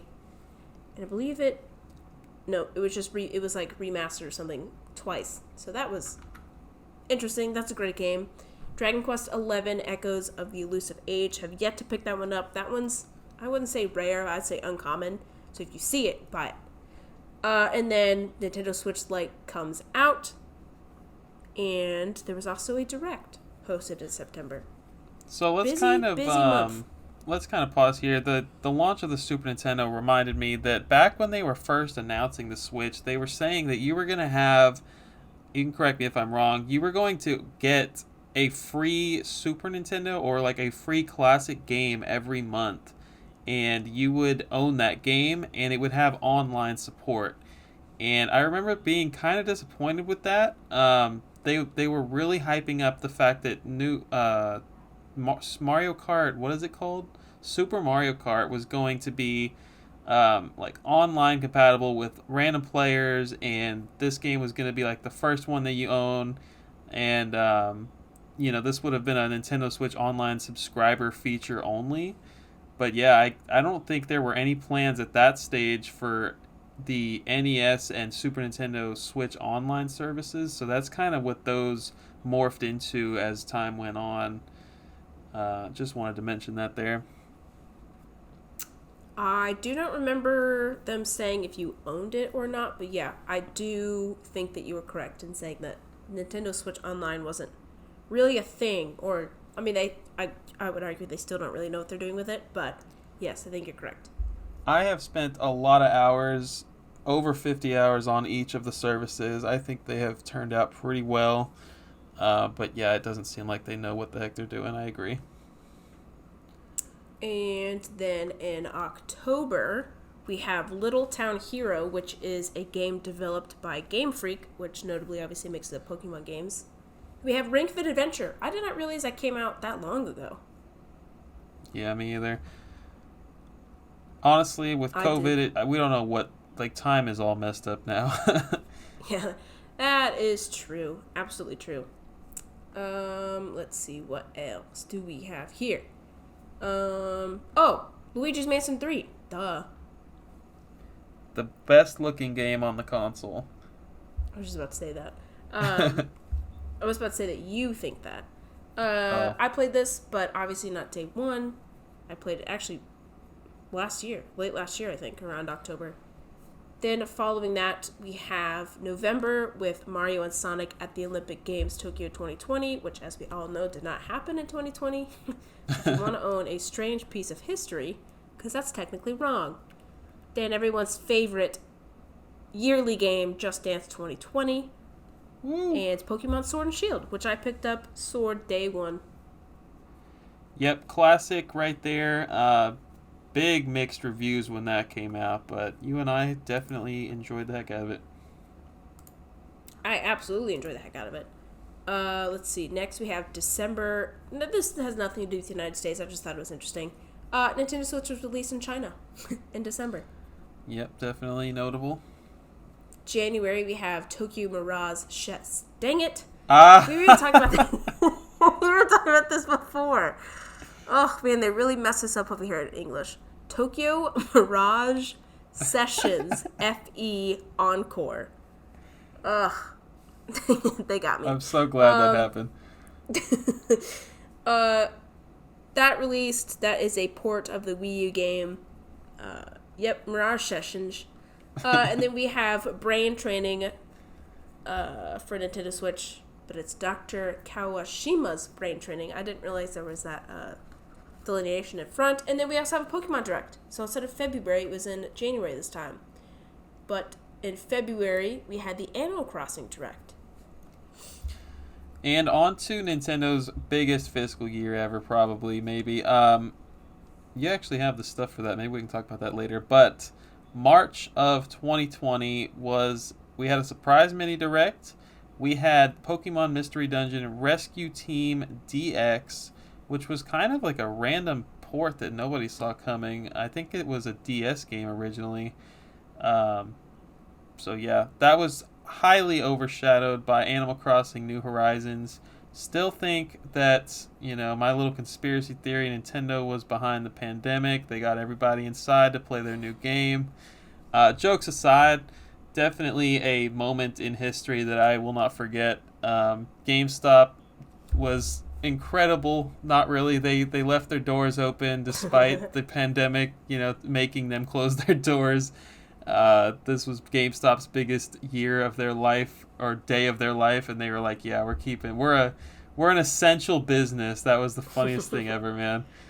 That was funny. Animal Crossing will forever be just the game of 2020. Yeah, that game was. Yeah, we don't even have to go into it. Huge, huge, huge year for Nintendo. Mm-hmm. May, we didn't have anything big in April, and then May, Xenoblade Chronicles Definitive Edition. Day one, baby. Collector's edition. Let's go. A port from a port onto the Switch. We had June gave us Clubhouse Games 51, which, after this was announced, people are like, hey, this is actually a first party Nintendo game, and the first game was on DS. And so I think Twitter was like the reason that this game actually kind of got some hype and some interest, because it's just board games, right? Like, nobody gives a dang, but it seemed to be all over social media. Excuse you. It is 51. No, I think it's even more than that. It's more games, I think. And I I'm have so it. sorry. How dare you? Anything else you want to say about Clubhouse Games? Yeah, why are you crapping on it, man? It's board games. Everyone loves a good board game. Some freaking Mancala? Heck yeah. Some Mahjong? You bet. I'm there. Is Chinese checkers on there? It might be. I know there's like Shoujo and Shogi. Yeah. All right. Maybe it's just called Go. Go ahead. July got us Paper Mario, the Origami King. What were your thoughts on it? I know that you have it. I do have some thoughts. It was not the traditional kind of game, Paper Mario game, that everyone had wanted, but I still think it's fun. I enjoyed it quite a bit. I think it was actually a lot more challenging than any Paper Mario game ever before. I liked that it was kind of a return to the buddy system. The characters weren't super unique. The situations weren't super unique. You weren't fighting a steak with a grill like in Color Splash, but, it's pretty fun. The general consensus was, hey, this is not the 1,000-Year Door, and we hate it for that very reason. So that was the end of Origami King, never to be seen again.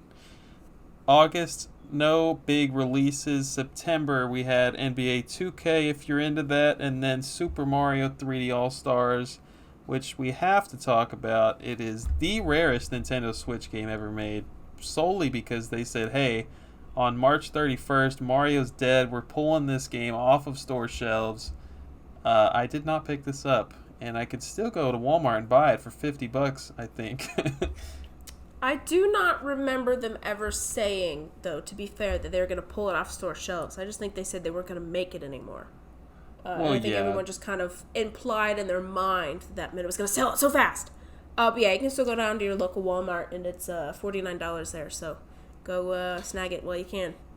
The only store they pulled it from is the eShop. That's where you can't buy it. October, we had Pikmin 3 Deluxe, which was a port from the Wii U. Then November got Hyrule Warriors Age of Calamity. I believe this is a brand new title, right? Brand new title. It follows the same characters from Breath of the Wild, but it kind of switches up the timeline a little bit without giving spoilers away. It's great. It's the best, what is that called? Dynasty Warriors style game ever. And it was very, very good. And Hannah can say that with confidence because she's played every Koei Tecmo game already. She knows all of the Dynasty Warriors games, so definitely trust her on that. I have played a Dynasty Warrior games. Don't quote me because there's like 1,000 of them. I don't know which one. But I also played the first Hyrule Warriors and this one. So I do know a little bit. Thank you very much. So that was their only first party holiday release. December, nothing big. January, nothing big. And then February, we got some good releases here. Super Mario 3D World plus Bowser's Fury. Obviously a Wii U port. Persona 5 Strikers, Bravely Default 2, and another Nintendo Direct was also in this month. Very nice. I did not pick up any of those. But I know people were very happy with Bowser's Fury. Yeah, I got some solid feedback. I think Persona 5 Strikers is that the fighting game? I'm pretty sure it is. Yeah, it's like the warrior style game, kind of. People just like Persona. Bravely Default 2 was a sequel, I think, to a 3DS exclusive title. I think a lot of the RPG fans were pumped for that one. I think, yeah, that is correct, yes. And then we move on to 2021 all the way through present day. So starting in March of 2021, we had Crash Bandicoot 4. It was already out on other platforms, I'm pretty sure, and it came to Switch. And then we had Hades, probably the same story there. Balan Wonderland from Square Enix. I believe Oof. the guy... What'd you say? I said oof. Oh, yeah. I believe the man behind Sonic the Hedgehog is the man who was responsible for Balan Wonderland. Come to find out, in 2022, he was pulled from the project way early on, and they decided to release the game anyway. So there was some drama there. He's like suing Square Enix, and the game ended up coming out really bad, hence Hannah's oof. But yeah. I would have sued him too. That sucks. Especially to have your name dragged through the mud like that. Ugh. Yeah. Monster Hunter Rise, we are getting into that series a little bit now. That was released in March. We are. Moving on to April, new Pokemon Snap came, and it felt like it went with the wind. I don't think anyone cared about that game after it came out. That's probably true. People are happy about it on Twitter for like a couple weeks and then nothing. People were so hyped for it, though. I mean, dang. Miitopia came out in May. I think the Switch... So let's take a minute here. I think the Switch is doing so well at this stage that things like Miitopia can come out where if this were the Wii U, people would have laughed and stepped on that game and thrown it into the gutter and never cared about it. But people are so interested in the Switch and loving the Switch that they pick up Miitopia, a freaking like mini game from the 3DS era, and they're buying it for $60. Like, I don't know. This is kind of baffling to me. Like, Miitopia got a lot of love, way more than I would have ever expected. Dude, people love the Miis, man. They're all about the Miis. It's got the word me in it. I can't believe they've made it all the way to the Switch from like 2006. These guys are still around. Yeah, they are. June got the Game Builder Garage. That's a similar situation. Like, I don't know, if that were on Wii U, I feel like it would not have been super positive feedback, but people were all into this for a little while. Yep. Again, all in, baby. Switch makes people all in. Mario Golf Super Rush, that was a day one for me. Pretty good game. Tony Hawk 1 and 2 was brought to the Switch. It was already on other platforms. Excellent game. E3 2021 was in June. Okay, I have that written down, but I don't think it actually happened. Absolutely. Well, it kind of did, but it was like everyone kind of do their own thing, and we'll call it E3, wink, wink. Okay. It was less than a year ago, and somehow I don't remember it. July, we got Monster Hunter Stories 2, Zelda Skyward Sword HD, and Ys 9 Monstrum Nox. That was a pretty big month for Hannah. It's a very expensive month for me for sure. Because of course I had to buy the freaking Joycon that came with Skyward Sword HD and then the Amiibo. Very cool stuff. August, we got No More Heroes 3. I don't see a lot of people talk about that game, but I do know that it was very... What is the word? It was like very anticipated. I don't know what the reviews were on that one, but there was also a Pokemon Direct in August. And then September of 2021, Sonic Colors Ultimate. As bad as that was when it came out, this one barely made the list as for like important releases.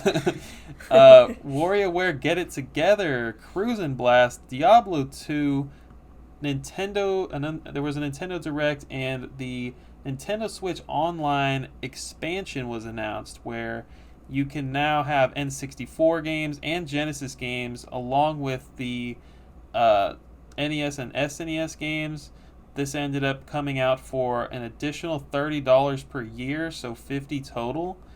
And there are more things added onto that service now, and there were more than just those things added as well. I think there was the Animal Crossing expansion is included when you buy this. Is there anything else you can remember? Yeah, so they added the Octo expansion for Splatoon 2, and I believe they're going to keep updating it with the Mario Kart 8 Deluxe DLC. Yeah. So like as time goes on, this thing is becoming more and more worth $50 a year. I think that's still, not super expensive, but I haven't gotten on board with it yet. I also don't have Mario Kart, so that's kind of a deterrent. But yeah. Anything you want to say? Cruise and Blast, did you end up buying that? I did buy that. I bought that day one, and it's awesome. You can race as a dinosaur. Definitely heard mixed things about that one. But it was super hyped. People were so excited to get a new cruising game. We got Metroid Dread. Obviously, we both loved that game in October of 2021. Mario Party Superstars. I forgot about this release. This was the N64 Mario Party's kind of like compilation here. I did not play that one. But, yeah, you don't have that one, do you? I do not, no. I would love to try that one. I need to pick that up one day. November gave us... I forgot. There was an Animal Crossing Direct in October as well. And then November gave us Shin Megami Tensei 5 and the remakes of Pokemon Diamond and Pearl. Mixed reviews there. Nice. And then moving into the present time, January 2022... we had Pokemon Legends Arceus, and that was a great time. And another one of those pivotal points, like you were talking about with Odyssey and Breath of the Wild. This is a big step for Pokemon right here. Yep, the Pokemon franchise has now been branched off into like 50 different directions. That's very true. Yeah, that was awesome. Great start to the year. It was very late January when that came out. February 2022, we had a new Nintendo Direct and a Pokemon Presents. March gave us Kirby in the Forgotten Land.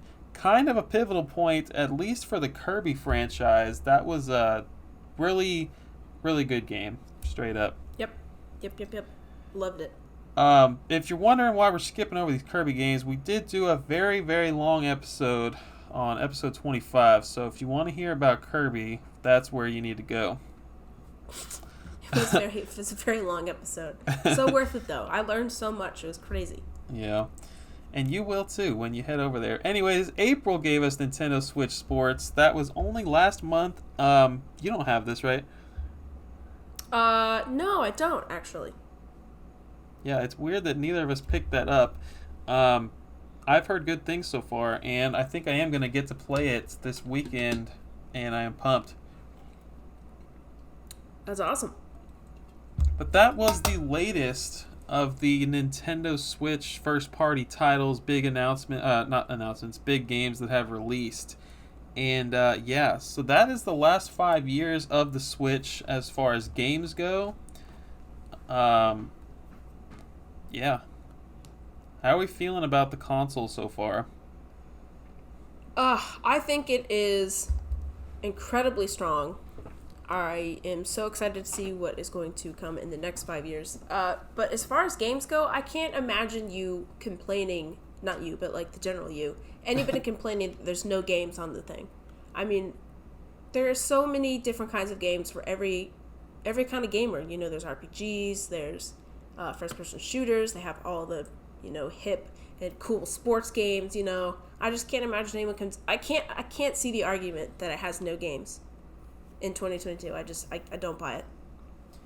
Yeah, absolutely. I early on you could say that as a Wii U owner. Obviously, I'm talking about myself. But there were a few jumping on points for a large amount of people, and I think those were Zelda day one, obviously jumping on point. Kind of hard to call the launch day a jumping on point. Mario Odyssey was huge, and I think that was a jumping on point for a lot of folks. Smash Smash is, people bought a Wii U just to play Smash. I think the same thing probably happened for the Switch. That game is very important, and I think that was a jumping on point. And maybe even Pokemon. Maybe not Sword and Shield, but maybe Arceus was a jumping on point for people. I don't know about that one. That one's kind of tough, but people do love them some Pokemon. I think Pokemon has sold millions of Switches for sure. Okay. I mean, the 3DS had so many Pokemon games that had built such a fan base that people, they could not live without playing the next Pokemon game, Some people are crazy fans. This is the place for Pokemon with the 3DS gone now. All we need is silver and gold, baby. Several iterations of the console have come into existence that we will now mention. Starting off with, if you ever see a Switch in the store that comes with a red box, that is a later model. It is replacing the battery life of the base model. It's kind of an upgrade. But aside from that, you still have Joy-Con drift with that bad boy. Yeah, so you can no longer buy the original 2017 base model. Okay. That is no longer a thing. This one took it over completely, and they didn't charge any more money for it. It's just that was from now on what the system was going to be. Unless you're like in the back of a Walmart somewhere and like under the store shelf is like one of these 2017 model Switches, you could not buy it anymore. You know what I'm saying? Yeah. They just kind of quietly like rolled it out. So what I'm saying is what me and you have is like the OG model. Yeah. Especially you. Especially me. Especially Day you, one. meaning like I feel like there are probably some small, tiny changes that were made since I bought it several months later, but yeah, I know what you mean. Totally could be. And then I mentioned earlier that the Nintendo Switch Lite came out, and obviously if you don't know, if you live under a rock, the Lite is just for handheld gaming. It does not connect to the TV. It does not even have that capability or that technology in it. It's just pure handheld. And then recently, I guess I think it was last year. I think you said sometime last year, the OLED model or the OLED model came out. It's got a brighter screen, a bigger screen, and it came out with these cool white Joy-Cons, which I believe are the only way that you can get those white Joy-Cons. But I don't believe it changes anything about the docked, unless it makes the resolution a little bit better. I don't know. I probably should look that up beforehand. But mostly No, I don't think it does. I think mostly it's just a handheld upgrade. It's very pretty, and it's very tempting for me personally just to pick that bad boy up. I mean, I don't even play handheld, and I want that thing. It's so nice.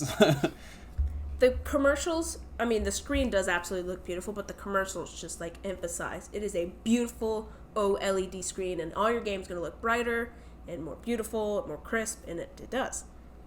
If for some reason a person didn't have a Switch by 2021, this is definitely the version to go for. I'm pretty sure this thing released last year. Yeah, sometime last year. And then, of course, all of the other limited edition models that we talked about. There was the Animal Crossing one. Oh, yeah. This is probably a good place to talk about it. The Pokemon one, there's Pokemon Let's Go Pikachu and Eevee, with the Eevee and the Pikachu Joy-Cons, the yellow and the brown. With the there dock is also has Pikachu and Eevee on it.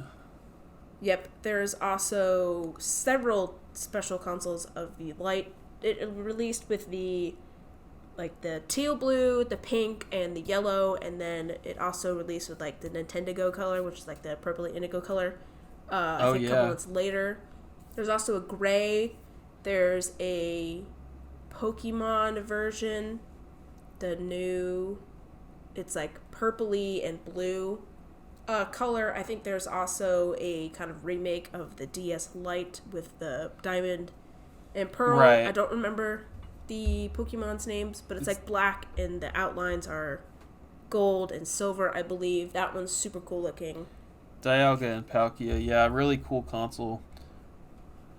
And then we mentioned some of these earlier, but there's the whole bunch of Joy-Cons. There's orange and purple combination. There's pink and green combination. There's just plain red. The Skyward Sword ones, the Fortnite ones with like the banana guy.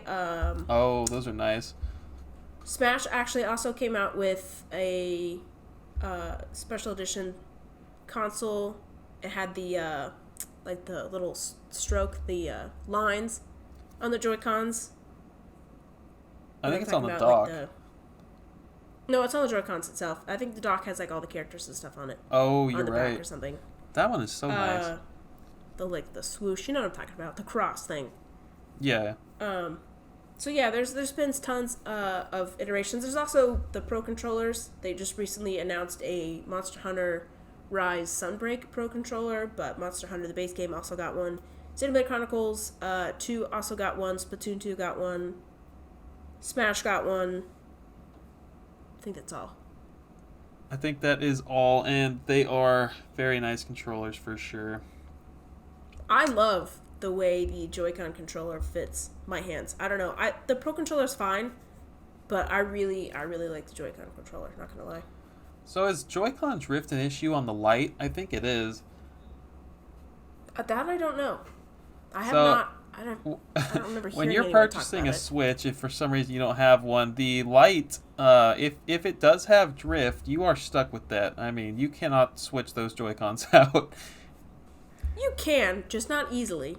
You can switch the actual analog stick. Okay. But not easily, without taking the whole thing apart. But yeah, so I guess that leads us into our next topic, which is the future of the Switch. What is it going to look like a year from now? What is it going to look like 5 years from now? What does the future hold for Nintendo? What do you think? Is this where you want to talk about the Switch Pro? Yep, it sure is. Definitely been rumors for a long time, and it's probably a mixture of like hard evidence and people just expecting a new version of the Switch, calling it the Pro. But definitely, it's not a matter of if this thing is coming out. It's a matter of what is going to be on the Pro. I think what has to be there is like if people are going to be picking it up, it has to have 4K. I think that people are expecting everything in 2022 to come out with HDMI 2.1 with 4K, and it would be pretty crazy if it didn't at this day and age. I would say I don't know that a Switch Pro necessarily is going to come out, like if it's going to be marketed that way, or if it's just going to be marketed as like the next Switch, like will it be a Switch 2 or like a Switch Plus or like the new Switch, you know what I'm saying? Yeah. I don't think Nintendo is going to shy away from the Switch name anytime soon. I mean, I don't see why they would. They're not going to want to freaking build all of this up, get millions and millions of people on board, and then just be like, hey, it's next turn. It's a next console. I mean, that's what every gaming console right now is doing. They're making it just a little bit better, but they're calling it something else. That's true. So it's not a PS4, it's a PS5. Now, I'm not saying that I want Nintendo to always follow, all the other gaming companies' paths, but I just don't think it makes any sense to not. If they do kind of make that next iteration, I think they're also going to have to make it backwards compatible, which Nintendo usually does anyways, between consoles. You could play GameCube games on the Wii, you could play Wii games on the Wii U, etc. But I cannot imagine them not carrying that forward, at least for a couple more years. Will it be 10 years? I don't know. Will it be 5 years? Probably is a more realistic type view. But, I mean, initially they said that they wanted the Switch to be a 10-year deal. And we are obviously not quite there yet. So I think, I don't know. It's so hard to tell. I just cannot imagine them taking that leap away from the Switch. If the Switch is going to last for 10 years, then, in the next year or so would probably be a Switch Pro's time to release if it's coming out. I don't know. I like to talk about it, but at the end of the day, I am just not, nobody really knows. And it will be very interesting to see what is next. Backwards compatibility, though, I don't know. I'm definitely seeing, like, okay, this is kind of two conversations, but a Switch Pro, obviously that's not going to have backwards compatibility. I mean, it's not going to need backwards compatibility. It'll be the same console, right? But if the new console that Nintendo makes in 5 years or whatever, I'm thinking all digital at that point. To tell you the truth, I think physical will be dead by the time Nintendo releases their next platform. I absolutely disagree. Nintendo is the king of being physical. I mean, they sold you Ring Fit Adventure, they sold you Labo, they sold you the new Mario Kart with Luigi and Mario. I mean, I guess I could do that digitally, but they obviously have a thing for physical media. Like I said earlier, Nintendo's kind of like behind, or Japan's kind of like behind on the whole like modern technology thing. So I think their physical media will be available much, much, much longer.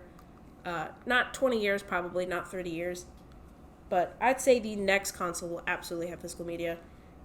That's not to say that people won't buy mostly digital, but I think there will definitely be more physical.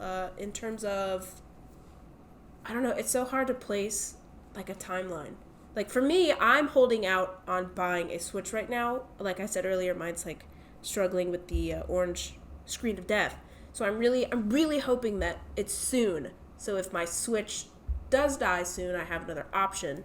Because I really want like a limited edition Zelda Breath of the Wild 2 Switch, and I'm hoping they are going. I'm hoping they're going to launch that with like the next, whatever they want to call it, Switch 2, Switch Pro, Switch Plus, whatever. I'm really hoping that happens because they did not make a cool Breath of the Wild Switch the first time, and I think they kind of regretted that a bit. So if yours were to break, well. If yours were to break right now, would you go buy an OLED or what? I'd have to, right? Yeah, because that would be my vote. Because I'd want to play games, but I'm hoping.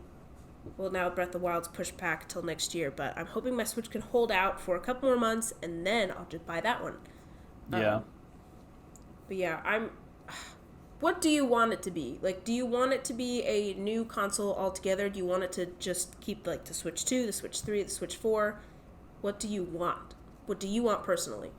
I don't think I'm ready for a new console, but saying that sounds dumb. Like, why wouldn't I be ready for the next generation? Realistically, we're a ways off from a new console, in my opinion.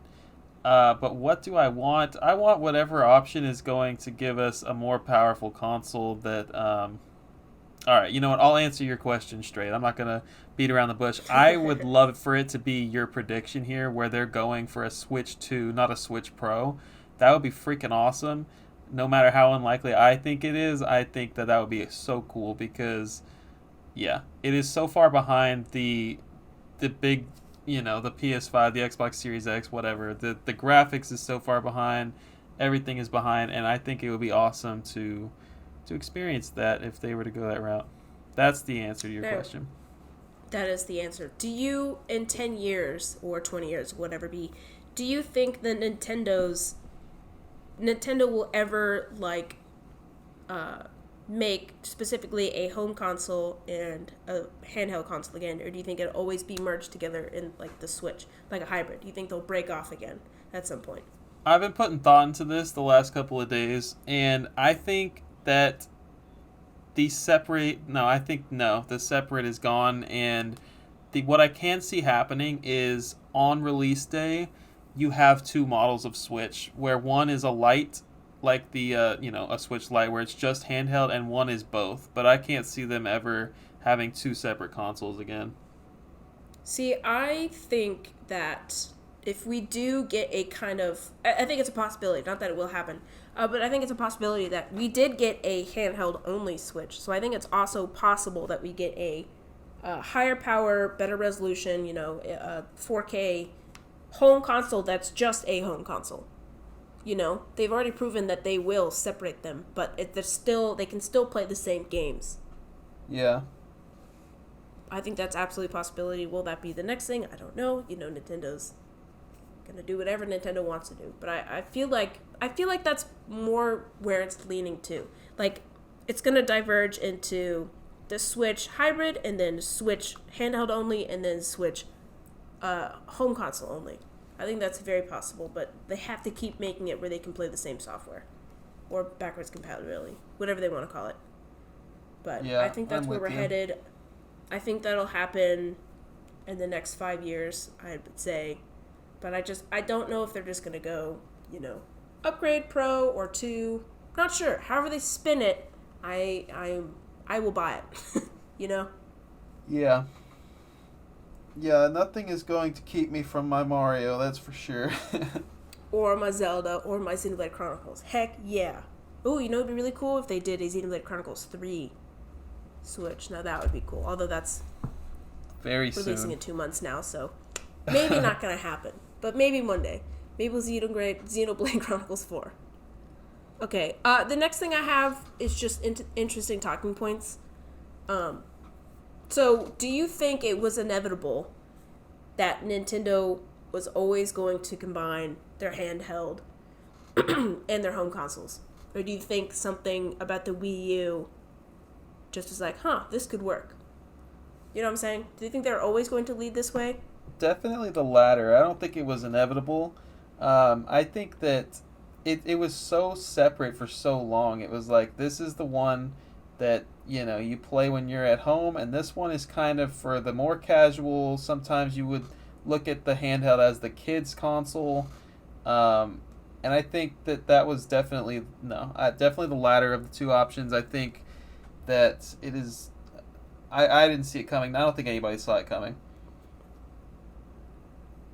That's true. That's a good point. And then under that, do you think the Switch was an original concept? What do you mean? Oh. Like, meaning by that, do you think that... Well, I mean, in my personal opinion, I think a lot of people's opinions, the Wii U, or the Switch, was what the Wii U was always supposed to be. The technology just wasn't there yet. You know what I'm saying? Right. Like, do you think Nintendo, tested the waters with the Wii U and, got feedback on that? And they're like, okay, we could make this work now. It's been 5 years or whatever. I don't think that was their original intent with the Wii U, but I think that's what it turned into. I think that, I think they were proud of the Wii U, and even though it didn't catch on, this is how they kind of took the Wii U and made it into something that could be more loved by the people, more appreciated. I don't know. But no, I do think that it is an upgraded Wii U, to tell you the truth. But way better, and actually does it correctly. I think it's interesting. I saw something on Twitter or something of all of the things that Nintendo has taken from their previous consoles. Then we go back to the GameCube and stuff. So the GameCube had a handle in the back, so it was always supposed to be kind of portable. You're supposed to be able to take it over to your friend's house and play. And the same thing with the Wii. They incorporated the detachable things that you could hold one in each hand kind of deal and pass it around to people, and the Joycons with the Wii U remote. And then the Wii remote, and then the Wii U gamepad is basically just a Switch, but you can take off those remotes. They basically combined concepts from all of their consoles, which I think is super cool. And I think that was absolutely real, intentional. They did that on purpose. I think they always kind of had this plan. Technology just wasn't quite there yet, and now it is. Very smart people over there at Nintendo. Yeah, they are. They've been around quite a bit. Okay. So, anything... Oh, I did want to talk about, how could they improve what they already have. What I wanted to say for that is, something that was a big disappointment and a surprise for me was just the lack of an achievement system. I think that the entire home... We already discussed, the home area, I don't know what it's called, the main menu of the Switch is pretty lacking. We talked about the folders. We've talked about the app and the lack of being able to freaking have a party where you can talk to people. But, achievement system is just very lacking. I don't even see them adding it in the future, to tell you the truth. I don't think they care. And, definitely something I would love to see in the future. I do not want an achievement system. I think that shit's stupid. Hannah, you would complete every single game you own if there was an achievement system on the Switch. I promise you. No, I think that's stupid. Hannah, you think everything Nintendo does is perfect. I know you would love an achievement system on the Switch. I do not think everything Nintendo does is perfect. We all know that Kirby Star Allies was a mistake. No, but I'm just saying that some of the like if you want a platinum or whatever, I know I have a very limited knowledge, but like some of the platinums you have to get is just ridiculous, stupid ass shit that I'm not gonna do, you know? That's like hours and hours and hours and hours of grinding, especially for like some of these, what are they called? Like big AAA games or whatever. You have to play for like thousands of hours and do some dumb stuff. I'm not gonna do that. Never gonna do that. You play your favorite games for thousands of hours, and I know if they said that you need to go and stand on your roof to beat Xenoblade Chronicles 3, then you would do it to get the Platinum Trophy, Hannah. I absolutely, but to beat it, sure. To get a stupid trophy, nah, dog. I don't even play Kirby Star Out. I mean, I don't even play Kirby to unlock all the things. I don't need 17 stars to make me feel happy, you know what I'm saying? If I just want to beat a game to beat a game. That's I hate alright. achievements. I think it's dumb. I could Hot understand take. not needing it, but to hate it is a very hot take. I think it's stupid. We don't need it. It wouldn't even hinder your experience. Well, It yeah, would just be there, and you hate it. Well, yeah. If I have to 100% complete a game, if I need a platinum to 100% complete a game, I just think that's dumb. You know, especially if it's something that's literally unobtainable, almost unobtainable. Also, can't you just like buy stupid games and like farm platinum trophies? Yeah, I guess if you're under the age of 12, you could do that, but yeah, it's not about having platinum trophies for me. Platinum is because I don't 100% crap, right? Like that is a very rare thing for me. I mean, I barely play games to completion, right? Like doing side quests is a nuisance for me a lot of the time. But yeah, let us know in the comments since this seems to be a very debatable thing here. Yeah, hot take. Okay, do you want to get into like some of the sales and stuff? I do. I would love to talk about the sales and stuff. So I talked a little bit about like the net income or like revenue and stuff and all that from Nintendo, which unless you're a finance major, maybe not mean a lot to you because there's a difference. But anyway, so this is on their actual website, nintendo.co.jp for Japan, and it's like their financial stuff. And these are numbers from them. I don't know how often they update these. Like in 2022, is stuff still updating? I'm sure. I just don't know how often. But in terms of Nintendo Switch hardware sales, we have 10,000 units, which is just the most Japaneseest thing to do ever. But in March, or as of March of 2018, they have sold 1,505, 10,000 units hardware sales. Then in 2019, we have, and this is not addition, this is in that year. This is not totals. We have 1,695, then 2020, 2,103. 2021 is a little bit less. We have 2,883, and then 2022 we have 2,306. In terms of hardware sales, software sales, it was crazy. So as of March of 2018, we have 6,351. 2019 we have 11,855. 2021 we have 23,088, and then in 2022 we have 23,507. So you could say that Nintendo's doing fairly well in terms of lifetime sales. This is in millions of units. Nintendo Switch just passed 107.65 million units. Truly incredible times we're living in right now.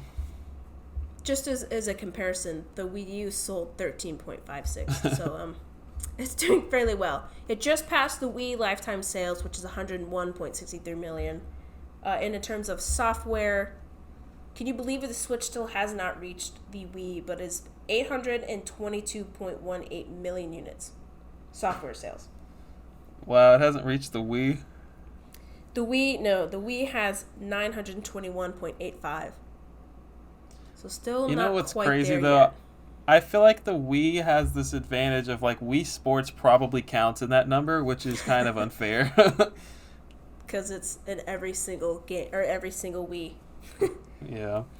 Yeah, you know what? I bet it does count. So if we take away that 101, it's really only 820.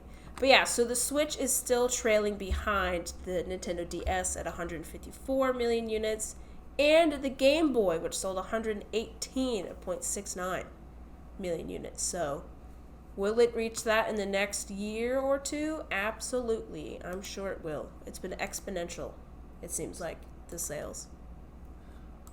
Very something people really love the handhelds. I never realized that the Game Boy was up there as well with the DS. Well, so the Japanese market is really into handheld games. They always kind of have been, because you can play it on the bus. You know, you can play it on your lunch break. You know, you can play it anywhere. They always seem to be like moving. They're like go go go go go over there. So it feels like handheld just kind of fits real nicely into their demographic. Also, the Switch has done a really good job of hitting like my kids are watching Cocomelon on the TV, so I'm going to play handheld over here on the Switch, and when they go to bed, I'm going to turn it on the TV. You know what I'm saying, kind of deal? Yeah, I never thought about that. They also have hit like I want to Switch, but my 3 kids also want to Switch, so now we have 4 kind of thing, you know? Yeah, we all have to play Animal Crossing and Pokemon and everything at the same time. Yep, I think they're doing something spectacularly well over there in the marketing department. But I think they fit those markets for sure. We talked about how far the system will go. Do you want to give your estimate on what year we will see the next console released? Like I said, I don't know if it's going to be like a Switch 2 or like a Pro. Are you talking like any revision at all? Or like I guess we're talking about system? Not a Pro, but onto the next generation. Well, I guess it depends on what they do. I'm going to say 4 years. I'm going to say they're going to ride out the Switch. Or they're going to ride out the Switch a little bit longer, make it an even 10, and then head on to the next one, whatever it is. Yeah, I'm going to have to go with 2027. And you're saying 2026. Yep, I think so. That feels right to me. Yeah. I mean, either one of us could be very close or very far off because you never know with Nintendo. That's very true. Okay, so I guess our last section here is, what does the rest of the year look like for Switch? What's coming out? What do we kind of think is going to happen? And I guess we're going to start with some of the confirmed titles already coming later this year. It's only March. No, it's only May. Wait, is it April, May? Yeah, it's almost June. We're almost halfway through the year, y'all, and there's still so many titles coming out. So I guess I'll read half the list, and then you can read the rest. We have Mario Strikers Battle League, which is the next Mario soccer game. I think lots of people are excited for this. Because it's soccer, and lots of people like soccer. I'm very surprised. Like we have quite a few. We had tennis early on. We have had golf. We are now on soccer. I think we did tennis too. Isn't that what I said? I think you said golf. Tennis was the first one we got, but yeah. So they've really been bringing back these. Hold on. Baseball. Did we get baseball? No. No. What did we get? Man. Just 3, right? It's late, okay? Leave me alone. I thought there was another one. Man, it's going to suck if we missed one. Golf. Soccer. Yeah, maybe you're right. I guess baseball would be the next one that people would want. I'm sure that's coming sometime. But, yeah, next we have Fire Emblem Warriors 3 Hopes, which is, again, a Warriors game. And I believe it follows... it's in the same universe as Three Houses. I don't know if it's the same characters or the same timeline. I could not tell you, but if I were to pick up a Fire Emblem game, this would be it. Because I like this gameplay style way more than I like the tactical RPG stuff, but we already know that. Then next, we have Xenoblade Chronicles 3, which comes out in like 50 days. Like 2 months. I'm so excited. Woo! And then Sonic Frontiers, which is exciting. Yeah, and then, we don't know much about that one, but I think that you never know what's going to happen with a new Sonic game. Sonic is either good or really bad, right? And lately, it's been really bad. Ooh, ouch. For And 2 then decades. finally, what I'm going to say is Pokemon Scarlet and Violet, which was honestly a surprise. It did not seem like we really needed another Pokemon game this year. Yeah, But I agree. I think because Breath of the Wild 2 was delayed, they're like, hey, we need something for the holidays. So Game Freak is like, yep, we got it. We got you. Yeah, very excited for that. Are you going to be picking that up? I am skeptical if I'll pick it up because I really Pokemon. I get really tired of Pokemon, and I've already played 2 this generation, which I know All doesn't seem a lot. Pokemoned But out. Pokemon, but yeah, I kind of think I'm Pokemoned out. I mean, it looked really great, unless they show something that's just like jaw dropping, like oh my god, I need to. Probably not a day one purchase, but I'll probably pick it up eventually. And I think I'm probably gonna go with Scarlet, just because that You sounds also cool. played Let's Go, so you're 3 games deep on the Switch. Oh, I am 3 games deep. You're right, but I mean 2 traditional ones in Arceus. Yeah. Yeah, obviously they haven't released anything about the game yet. I'm just pumped because it's Pokemon. But next up, Splatoon 3. Is that a day one pickup? Probably not, only because I haven't played Splatoon 2 in a long time. I'm feeling the But same way. You know, I don't know. Maybe when it comes out, I'll have a little bit of FOMO and change my mind. I do enjoy me some Splatoon, but I have not played the second one as much as you would expect. Yep. Especially for someone who got the Splatoon edition console. Oh, what are you, a fake fan over there? Bayonetta 3 is coming from Platinum Games, God knows when. Or is that confirmed finally? It's confirmed for sure. Yeah, we saw something about it. The date. Oh, I don't think so. I still don't think we got a date. That sounds about right. Mario and Rabbids is coming out. The first one was pretty successful. I have 0 interest in it. Advance Wars 1 and 2 actually got delayed from, I think, December last year, maybe November, and that one is set to come out holiday this year. And Zelda Breath of the Wild 2 is inevitable. It is 2023 currently when this game is supposed to come out. So, yeah. Yep. Unfortunately, it's been delayed from this year to, I believe they said, I can't remember what quarter they said, but I think everyone's speculating it's going to be like March. It's going to be like, it's been 6 years since the first one came out. Bam, second one. But we'll see. Anything else confirmed? Oh, I had one. You can go ahead. I don't know what else is coming out. Oh, I was going to say Astral Chain 2, but we kind of talked about it. Oh, man, I'd love for that to come out. And then future directs. Do you think... I mean, I'm sure Nintendo's going to have something around the E3 time since E3 is not happening this year. But what do you think will be announced? Do you think it'll be just stuff we've already seen? Will it be like some Pokemon stuff? Do you think we're going to see Zelda at all?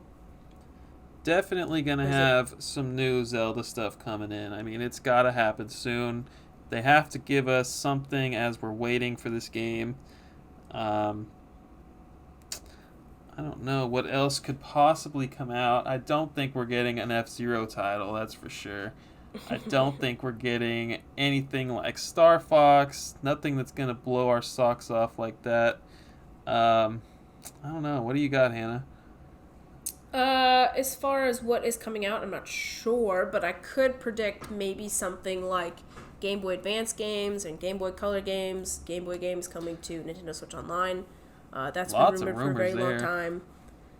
We could get, because Zelda Breath of the Wild 2 has been delayed, we could get Twilight Princess and Wind Waker. I know people have been wanting that. As far as a Mario game, will there be a new 2D game here? I'm not really sure where you really even go after Mario Maker 2, because you can literally do anything you want. Will there be another 2D Zelda game? You know, of course, there's 2D Zelda games and 3D Zelda games. We've had a remake, and we know Zelda Breath of the Wild's coming out. Will there be a 2D? Who knows? Haven't had a new one in a while. A very long time. Is there going to be a freaking out of left field weird spin-off title like we've had with like the Warriors games and stuff? Or will there be, I know people were expecting a new, a remake of Path of Radiance or Radiant Dawn Fire Emblem on the GameCube and the Wii. People were really expecting this Fire Emblem Warriors title to be that one because it was rumored for a long time. Will Kid Icarus from the 3DS finally get a port over? You know? People really want to see Golden Sun brought from the Game Boy Advance. That's another one. Yep. I think it's probably... I mean, it's more likely now that Advance Wars 1 and 2 have come out. Yeah. That Golden Sun will come out. Or will they make, the next one in the series? It's truly... Nintendo is truly out of left field. It feels like we have... Or will there be Super Mario Odyssey 2, There's got to be another Mario game at some point. That's always a good, safe bet. We know Mario Kart 9 is definitely not coming out anytime soon because they just announced DLC, but it is truly up in the air. I really hope we get to see a lot of Zelda Breath of the Wild 2 in whatever the direct is, and I hope we get to see something about... Well, I guess Xenoblade Chronicles 3 will already be out, won't it? Yeah, I guess it's mainly just Zelda for me, honestly. I think you'll get it. I hope so. Unless they dedicate a whole direct to it. That would be awesome. But I really hope there's, that one surprise announcement at the end. There usually is, but... Oh, also, you know what? I hope we get some dates on the frickin' Xenoblade Chronicles Amiibo that are supposed to be coming out, and, the Steve Minecraft Amiibo. Where are those dates, people? That stuff's already out. Can already play as those. Wow, yeah, that's my hopes. Did not realize that. Yeah, that's crazy. It's been out for months. But yeah, I think it'll be an eventful year for sure. They probably had to recall Steve after all that stuff went down with his with his picture, the way he looked. All right, we'll just be quiet about it, and hopefully everyone will forget about it. I think that's it, Hannah. I think that is the quote-unquote retrospective.